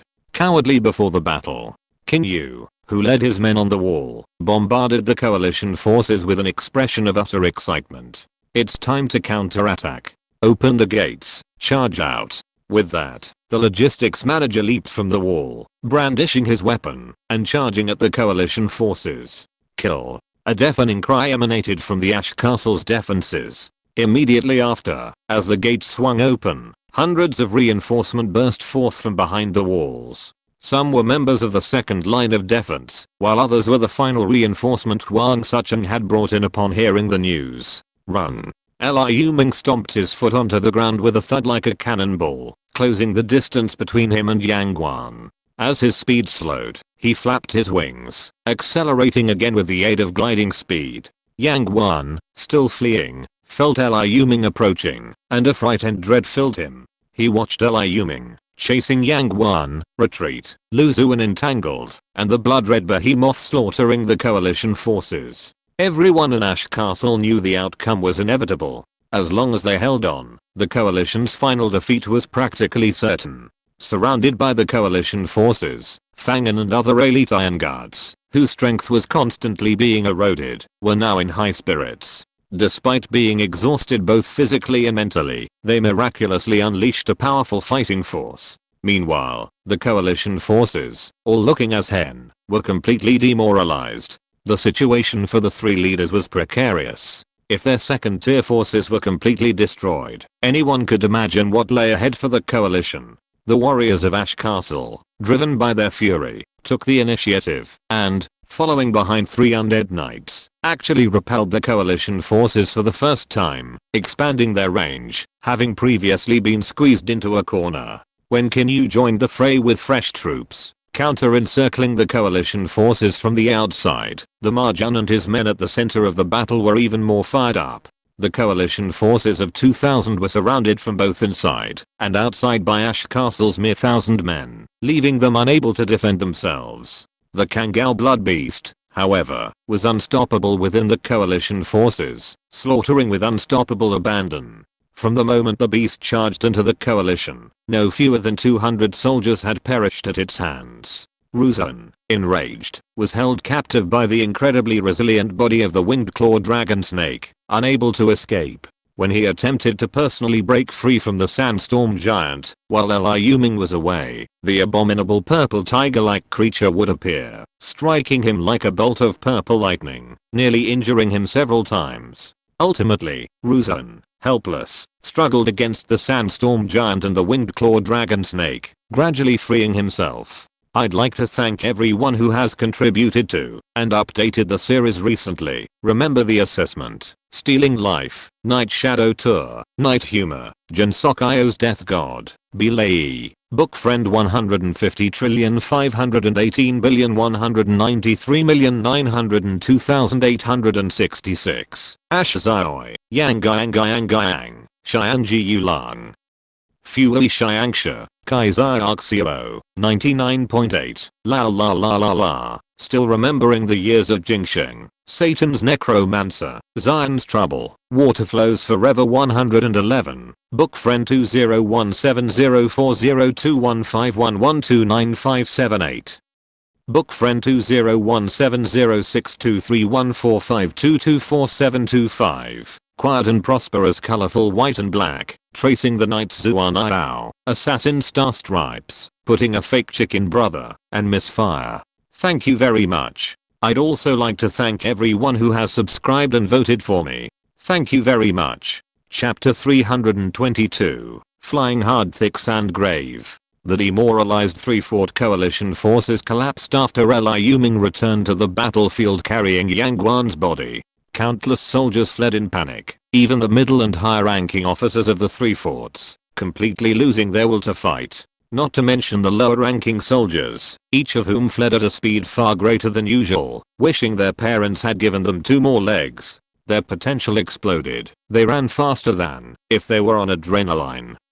Seeing the crushing defeat, Lu Zuan, who had held on to the end, finally couldn't bear the blow and roared in a frenzy. With a roar like a storm, Lu Zuan's entire body surged, and the sandstorm giant used this explosive force to break free from the winged claw dragon snake's restraints. The sudden and immense force nearly tore the dragon snake Arfen's body in two, exposing its internal organs. The screams of pain filled the ground, and the surrounding area was in ruins. Die. Lu Zuan stared at the winged claw dragon snake, which had been severely injured again, his face grim, and with murderous intent. He punched it. With a loud thud, Sumi, who had attempted to rush forward to block Arfen's blow, was easily swatted away, suffering another serious blow. Lu Zuan, it's your turn. Liu Ming's roar reverberated from 100 meters away. Lu Zuan paused at the sound, then gritted his teeth, and abandoned his attack on the winged claw dragon snake. He made the same choice as Yang Guan, flee. He wasn't the fool that Yang Guan was. He was naturally skilled at speed and evasion, and there was no guarantee Liu Ming would be able to catch him. He had escaped the same way last time. The sandstorm giant's body, shrouded in sand, crumbled inch by inch, transforming into a black sandstorm that swept madly into the distance. Liu Ming watched Lu Zuan's retreating figure, his face expressionless, only muttering softly, "Do you think you can escape? If you don't kill the snake, you'll suffer." With that, he transformed into a blood-red rainbow and soared after the black sandstorm. Off the long street, at a desolate construction site, excavators, mixers, and several dump trucks laden with earth and rock were overturned by some unknown force, lying on their sides in a pile of dirt. In front of a dilapidated building, a figure, his face and form shrouded in a black sandstorm, stared at the burly man advancing step by step. He growled like a beast, his voice filled with pleading. "Liu Ming, let me go. I'll be at your mercy and follow your lead." The burly man ignored him and continued forward, his aura growing more concentrated and fierce with each step. "Liu Ming, are you really going to kill us all?" Seeing no hope of survival, the ruthless Lu Zuan's eyes flashed with madness, and he roared, "Why do you think I brought you here? If so, let's die together." Thick earth burial. As soon as he finished speaking, the gravel and rock from the vast desolate construction site slowly rose into the sky like a waterfall. Countless sand and rocks formed an inverted stone bowl, resembling a grave mound, and descended upon the two men. Watching the mound descend, Liu Ming's expression darkened. This burial mound, falling from the sky, instilled a sense of crisis he had never experienced before in this battle. Even if this sense of crisis didn't kill him, it would certainly inflict serious injuries. The rich earth-based destructive energy contained within the mound threatened to overwhelm his Dizeng's secret art. Dizeng's secret art, Earthsink. Liu Ming made a split-second decision. Before the mound could fall, he used the Earthsink to carve a deep pit and leaped into it. As the saying goes, a gentleman doesn't stand under a precarious wall. Though he wasn't a gentleman, this mound, covering hundreds of meters in radius, was clearly Lu Zuan's desperate move. Enemies near death are often the most frantic and reckless. Liu Ming didn't need to engage head-on. He would defend the perimeter, waiting for the effects of the mound to wear off before dealing with Lu Zuan. But the final outcome was completely different from what Liu Ming had anticipated. As he delved deeper into the earth, he discovered that the ochre-colored energy of the burial mound had seeped down from the surface into the subterranean depths. Even the earth and rock walls within the pit were enveloped in the ochre-colored energy. From a broader perspective, the burial mound, as it sank, formed an oval, eggshell-like cage. Even Liu Ming's earth-sinking secret technique was unable to shatter this cage. The burial mound continued to descend, enveloping both Liu Ming and Lu Zuan. There was no escape. Liu Ming muttered softly, glancing up at the descending burial mound in the sky. With a push of his feet, he leaped back into the dozens-meter-high pit, even before using the Flame Dragon Wing Cloak's flight capabilities. Lu Zuan, as if completely drained of energy, looked haggard and lifeless, devoid of his former vigor. Liu Ming frowned at this sight, a vague suspicion forming. It seems this move came at the cost of Lu Zuan's life force. Liu Ming gripped his long sword tightly. Purple sword energy surged from the blade, transforming from a flash of purple light into a purple rainbow. Liu Ming swung the purple rainbow in his hand, slashing towards Lu Zuan head-on. Xitagab's secret art, heavy pressure. To prevent Lu Zuan's final struggle, the Xitagab's secret art transformed into a massive pressure that pressed down on him. Lu Zuan stared at the incoming sword energy, but didn't even try to dodge. Instead, he stared at Liu Ming with a deadly gaze. Puff. The sword energy pierced Lu Zuan's chest, the destructive energy it carried swiftly destroying his remaining life force. Still want to die with me? Have you awakened from your dream? Liu Ming cursed with disdain. However, seeing Lu Zuan's dead expression, he lost interest after the curse and smashed his head with a punch. Even though Lu Zuan was dead, the thick earth burial he had performed before his death, at the cost of his entire life force, did not cease. The khaki mound had completely landed on the construction site. Liu Ming, looking at the upside down khaki mound that completely enveloped him, was suddenly filled with a sense of shock. A force carrying a strong aura of death wreaked havoc within the mound like light barrier. This death force was invisible and intangible. Even Liu Ming, enveloping himself in Yuan Qi, was unable to thwart its encroaching presence. Only when he attempted to isolate it with his telekinesis, specifically the telekinetic transformation of Xitagab's profound meaning, did it have some effect, though still insufficient. Within a dozen or so breaths, Liu Ming could clearly feel the strange encroachment of the death force. His messy black hair began to show streaks of white, and the radiance of his skin dimmed. His once vibrant body slowly began to wither and age, like the deceased Lu Zuan. The astonishing transformation in such a short period of time left Liu Ming with a solemn expression. These strange forces of death bury living people like a real grave mound. The most important thing is that the grave mound can also devour the vitality of the living people, which is extremely strange. Chapter 323, The Mystery of the Earth Veins, Breaking Out of the Grave, Part 1. Liu Ming felt a strange sensation, as if his body were rapidly aging in a remarkably short period of time. He had barely reached his 20s, yet his physical functions had rapidly deteriorated to that of a 50 or 60-year-old. After several full-strength attempts to breach the energy barrier surrounding the thick earth tomb, exhausting his energy and vitality, he ultimately failed. He finally gave up on the idea of brute force to escape this strange place. This strange mound was definitely not something that could be breached by brute force alone, at least not with his current strength. The thick earth tomb's mound had shrunk to the size of a basketball court, its earthy yellow glow growing increasingly intense. Within that light was a strange lethal earth-based energy imbued with the aura of death. As the mound shrank, it was sure to envelop him entirely, burying him completely beneath 3 feet of earth like a living coffin.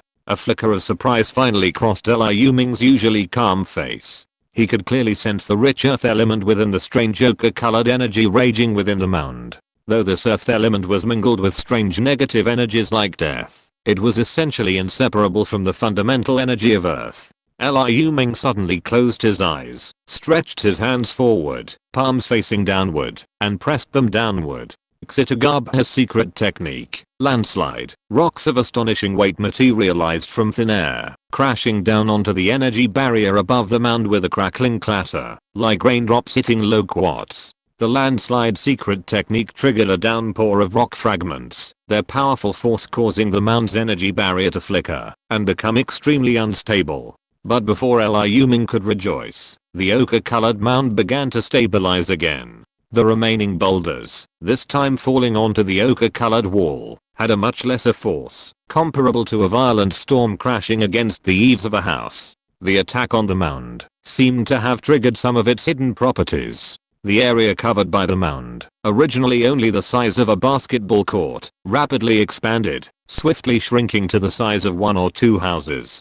Seeing this, Liu Ming's face grimaced. Even his trump card, the Dazeng secret art, had little effect on it. His black hair had now mostly turned white, and although there were occasional black streaks among the grey, it couldn't hide his age. Bang, bang, bang. As the mound drew closer and its area dwindled, a loud sound like a human heartbeat suddenly erupted. Liu Ming frowned at the sound. The sound wasn't harsh, but it gave him a sense of great danger. What Gradually, amidst the strange drum-like sound, Liu Ming felt a tightness in his chest, a deep discomfort. This sound could actually affect his heartbeat? Liu Ming was incredulous. After all, since his second evolution, his heart had completely evolved from a lava heart with low potential to a volcanic furnace heart. The volcano heart's defenses against all attacks should have been top tier, but now, strained by the relentless drumbeat, it seemed to be suffering severe damage. Bang, bang, bang, bang, bang.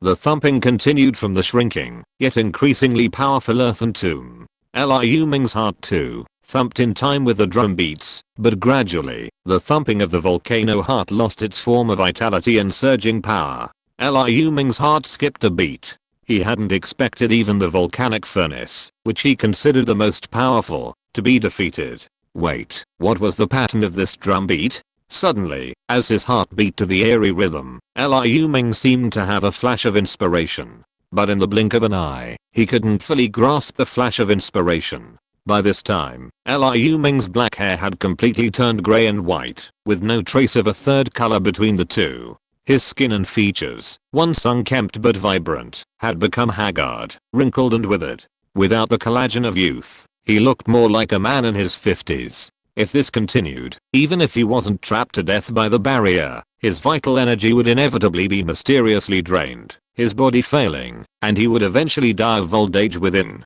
He couldn't wait any longer. Liu Ming didn't glance at the sandy grave, which was drawing ever closer. Instead, he closed his eyes tightly, lost in thought. What was this? What did this drumbeat signify? His intuition told him that this strange drumbeat, which was causing his volcanic heart to beat uncontrollably, might be the key to breaking free from the grave. With every second, Liu Ming could feel his body weakening and his age increasing. Hurry up, I can't wait any longer, he cried inwardly. If this continued, Liu Ming felt he would face aging and death at any moment.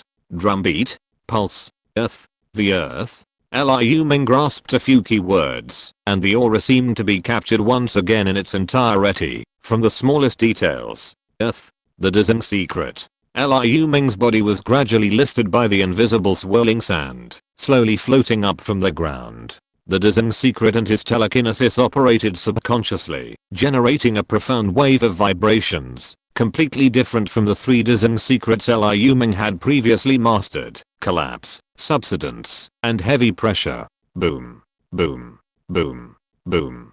Liu Ming's heart began to struggle against the strange drumbeats, completely blocking their control with his own power, and began to return to its normal rhythm. The sharp pain caused by the strange beating of his heart finally disappeared without a trace. However, Liu Ming's aging hadn't improved, or even slowed, as his heart freed from the strange drumbeat's control. His hair remained white, his body withered, his face visibly aged. Yet, even though his body had aged to the point of nearly 60, Liu Ming possessed none of the stooping stature of old age. Instead, he stood remarkably upright, like a majestic pine tree perched on a precipice, unbending even by the wind, rain, thunder, and mist.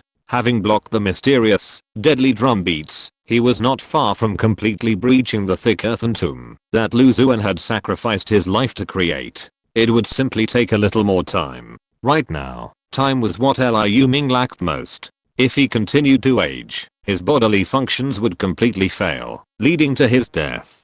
Just a quick note about the hiatus. I had a series of events the day before yesterday, while visiting my wife's parents-in-law. I'll pay off the 3 updates I owe next week. Chapter 324, The Mystery of the Earth Veins, Breaking Out of the Grave, Part 2. Combining the mysterious vibrations he had just comprehended with his telekinesis, a small whirlwind of yellow sand emerged from Liu Ming's palm. Holding the whirlwind, Liu Ming began to sense his newly realized Xitigabha secret. He knew that the secret contained within this small hurricane of sand might be the key to breaching the thick earth tomb. Although Liu Ming had initially grasped and mastered this new Xitigabha secret, as the saying goes, one knows the form, but not the reason. He was only at the beginning of his application and far from fully mastering it. He could only rely on this newly comprehended Xitigabha secret to barely block the mysterious and eerie drumbeats from the thick earth tomb. As the whirlwind of yellow sand swirled within Liu Ming's palm, his expression grew increasingly stern. This secret was completely different from any of the secrets described in the compendium of Xitigaba secrets. This new secret must have been spontaneously awakened by the threat of the mysterious drumbeats from the sand tomb. This was also the first time Liu Ming had awakened a secret not yet recorded in the compendium of Xitigaba secrets. This whirlwind of yellow sand was the physical manifestation of Xitigaba's profound secrets. Formed through telekinesis, it no longer consumed any of his mental energy, but instead, like a perpetual motion machine, it spontaneously absorbed the surrounding free energy, spinning endlessly. Perhaps it was the urgency of the immense pressure of survival, or perhaps a sense of deja vu, but despite summoning and observing the yellow sand whirlwind for the first time, Liu Ming, comparing it to his previous understanding of Xitigaba's profound secrets, such as ground subsidence, collapse, and heavy pressure, felt a glimmer of understanding. In short, Liu Ming had finally grasped the profound secrets he had mastered. This also meant that he had a glimmer of hope amidst the mortal threat of the thick earth and sand tomb. The yellow sand whirlwind's incessant rotation was likely due to the power of Xitigaba, or more precisely, a force emanating from the earth itself. It was a force akin to geothermal energy. This energy, like a barely detectable ochre-colored fluorescence, emerged from the ground, emerged from Liu Ming's palm, and fed into the yellow sand whirlwind, fueling its relentless rotation, its power undiminished. Continuously? The word suddenly sparked a flash of inspiration in Liu Ming's mind. Wasn't his current state due to his life force being absorbed by the strange power of the sand grave, making it difficult to sustain life? If his life force could be sustained continuously, just as the yellow sand whirlwind absorbed the earth's energy, wouldn't the sand grave's absorption of his own life force be offset? Bang! Liu Ming's right hand, which was supporting the yellow sand whirlwind, exerted a slight force. With a soft sound, the yellow sand whirlwind was crushed into gravel, disintegrating into the air like a hard object. Then, Liu Ming leaned down and pressed his palms to the ground. He fully unleashed the newly mastered, yet to be named, power of the Xitigaba's profound meaning. A wave of sand swirled between Liu Ming's arms, like a gust of wind, causing his cloak to rustle. Through Liu Ming's sixth-dimensional perception, he could see countless ochre fluorescent spots emerging from the ground, pouring into his body from between his arms like moths to a flame. What is this? Liu Ming, who was highly sensitive to energy, exclaimed in surprise as the ochre-colored fluorescent energy surged into his body. Is this life force? Life force with the earth attribute? His shock was beyond words. Even with his memories from 10 years later, Liu Ming had never heard of life energy manifesting in such a variety of attributes. Just like this fluorescent energy, imbued with life force, was the earth attribute, renowned for its defense and combat abilities. This completely overturned his understanding of the energy system. Didn't life energy have a single, fixed form and attribute? That was the only life attribute. Had he ever heard of other attributes and forms? Liu Ming had no idea. All he knew was that as the ochre-colored fluorescent light continued to flow into his body, the feeling of his life force being drained away was gradually neutralized by a gentle warmth, and the signs of his body's aging were temporarily slowed. At least he now looked only in his early 50s. Despite his graying hair, he thankfully showed no signs of further aging. The weakness he felt from the massive loss of his life force was also somewhat alleviated. It seemed that this earth-attributed energy, imbued with a rich vitality, was truly life energy. After his bodily functions had indeed improved significantly, Liu Ming finally acknowledged that life energy could manifest in other forms. The earthy fluorescent energy continued to be absorbed and assimilated by Liu Ming from the earth, and the thick earth and sand tomb had shrunk to its limit. It now enveloped Liu Ming and Lu Xuan's bodies like a gigantic coffin. Lu Xuan's body was now shrunken and withered, like a millennium-old mummy. There was no trace of a recently deceased corpse. HMPH, let's see how long this mound can hold me. Liu Ming's eyes were cold, and he snorted, a flicker of anger flashing as he gazed at the sand tomb coffin. Although the instigator of the thick earth and sand tomb had already been slain by his hands, his fatal blow had transformed him from a young man in his early 20s into an octogenarian in the blink of an eye, deeply infuriating him. After all, few people wish to become extremely old. The thick earth and sand tomb continued to shrink, though the extent of the contraction was now imperceptible, and the drain on Liu Ming's life force became even more rapid. Liu Ming could clearly feel the earth energy he had just absorbed, barely absorbed for long before a strange suction force began to surge from all around him, frantically absorbing his life force. Like an invisible hand, it was recklessly draining his life force from his body. He couldn't even resist, or perhaps his resistance was so minimal that it was ineffective compared to the speed of the drain. Liu Ming and the thick earth and sand tomb were now in a stalemate. The thick earth and sand tomb continuously drained his life force, while Liu Ming continuously received it from the earth. Crack. It was unknown how long the stalemate lasted. The thick earth and sand tomb, which had shrunk to no larger than a normal coffin, cracked. Even Lu Xuan's lifeless body had been expelled from the thick earth and sand tomb, leaving only Liu Ming still trapped within it. Go to hell. Hearing the cracking sound, Liu Ming rose to his feet, roaring and delivering a powerful punch. This punch, swelling with the profound power of Ksatagarbha and boundless telekinesis, combined with blood energy and Qingming primordial energy, struck the cracked area of the thick earth and sand tomb like a bomb. With a resounding bang, the entire coffin formed by the thick earth and sand tomb shattered like a glass coffin, and Liu Ming burst forth from the tomb. Chapter 325. The smoke clears, and the scorched earth rises. When Liu Ming, looking slightly disheveled, transformed into a streak of red light, burst forth from the solidified earth yellow energy grave, the first people he saw were the Ash Castle group, led by Marjan and Fangan. Marjan was covered in wounds, especially his left arm, which looked like it had been struck by a sharp weapon. The wound was bleeding profusely, and the bone was visible. However, upon seeing Liu Ming, he seemed to be on steroids, showing no sign of pain.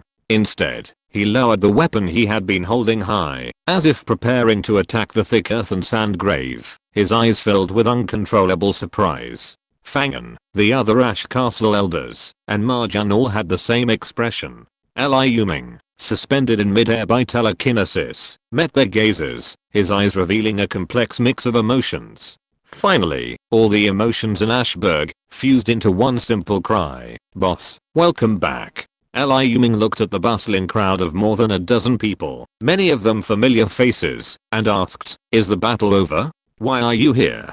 "Boss, we were worried you might get into trouble while pursuing Lu Xuan alone, so we rushed here, only to find his lifeless body. That strange coffin had trapped you. We could only attack it from the outside, but it didn't seem to be much use. In the end, you broke free on your own." Marjan pointed at the now dead Lu Xuan, who had once brought endless pressure to Ashburg, and replied to the man who had saved the entire city. Liu Ming nodded slightly. Liu Huchun, who had the best eyesight, noticed something unusual about Liu Ming and shuddered. He spoke with some difficulty, "Boss, your hair?" Only then did everyone notice that Liu Ming's black hair had turned completely white, and his face was faintly wrinkled, revealing the signs of age. Everyone was shocked and asked hurriedly. Liu Ming waved his hand, suppressing the chaotic inquiries. He said calmly, "Lu Xuan's dying attack cost me some vitality, but it's nothing serious." He turned and looked at the thick sand tomb that had nearly cornered him.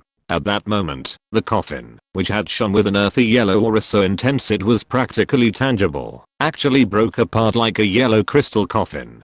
Crystal fragments littered the ground. The fragments of the crystal coffin, now drained of their energy and shattered by Liu Ming, no longer possessed the terrifying magical power that had previously devoured life force. Instead, they exuded a rich aura of life. Could it be that the aura emanating from these crystal fragments is a special substance formed by the absorption of Lu Xuan's and my own vitality? Liu Ming wondered. However, analyzing the fragment's usefulness wasn't the most important thing. He extended his hand, and with an invisible telekinesis, he grasped Lu Xuan's body. Turning to glance at Marjan and the others, he tossed Lu Xuan's body to Marjan and instructed, "This thing is valuable.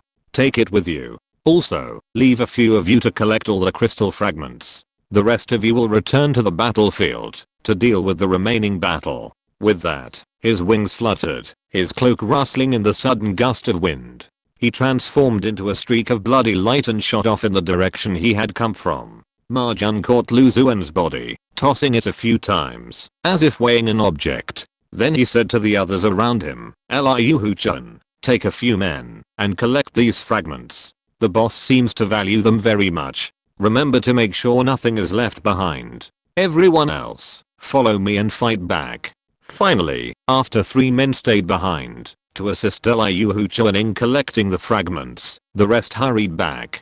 Although the battle was nearing its end, nothing could be certain until the final moment. They were worried about Liu Ming's arrival for reinforcement. Now, knowing that Liu Ming's safety, despite some abnormalities, was not a concern for the time being, they naturally began to worry about the situation in Ash Castle. When everyone returned to Ash Castle, they discovered their worries were unfounded. Some of the Kangal blood beasts were constantly darting through the coalition's formations, leaving the scattered coalition unable to mount any meaningful resistance. Even small groups of trapped beasts fighting were swiftly extinguished by the Ash Castle warriors, who kept dividing the battlefield. In fact, by the time Liu Ming arrived, the smoke of battle was nearly over. By the time Ma Jun and his men arrived, the battle had already concluded with Yun Fanghua's single strike, finishing off the critically injured Liu Dao Bianze. As he ended the life of Liu Dao Bianze, a renowned second-level top-tier evolver, Yun Fanghua glanced at Liu Ming. At his barely perceptible nod, Yun Fanghua, renowned for her iron-fisted tactics among the 13 Iron Guards, mercilessly struck Liu Dao Bianze through the heart with a flaming spear, ending the life of the powerful warrior who had once brought Ash Castle to near despair. By the time the Ash Castle men had killed the last remaining coalition soldier who had stood up to the bitter end, the smoke of battle had subsided. As the survivors of Ashford stood on their home turf, now reduced to ruin after the battle, they were momentarily bewildered, almost forgetting to cheer. Only when they noticed that the mid and high-ranking members of Ashford, as well as those who had joined before them, and even those who had been there before them, spontaneously flocked to a white-haired man standing at the edge of the battlefield did they come to their senses. The prominent figures of Ashford, whom they usually looked up to, now gazed at the white-haired man with utter fervor, calling him boss. They then realized that the man who had reshaped the course of the battle was none other than their legendary long-lost master of Ashford, Dragon Tamer Liu Ming. Seeing the massive blood-red creature that had turned the final battle into a crushing defeat roaring with excitement as it charged towards that figure only confirmed their suspicions. The only person capable of controlling such a terrifying creature was the man rumored to be able to raise dragons. After leaving behind a few personnel to guard the prisoners, even those members of Ash Castle who had never seen Liu Ming, let alone what he looked like, spontaneously followed the crowd and converged on that figure. Ash Castle was no longer the same place it had been before Liu Ming left. Over 10,000 survivors remained, and nearly 2,000 participated in the battle. Despite having lost nearly half the combatants in this sudden and brutal battle, nearly 1,000 still formed a massive crowd that converged on Liu Ming. A moment of silence fell, yet within that silence was a stirring, fervent fervor. "Boss!" Someone shouted the first 2 trembling syllables, and a burst of enthusiastic cheers erupted. A deafening roar echoed over the battlefield, which had been reduced to rubble by the countless energies and various strange abilities. End of this chapter. Thank you very much for reaching the end. Don't forget to like. Looking for more exclusive content and immediate access? Subscribe to our Patreon. Remember, every like, subscription, or donation encourages us to continue. Thanks to everyone. See you in the next video.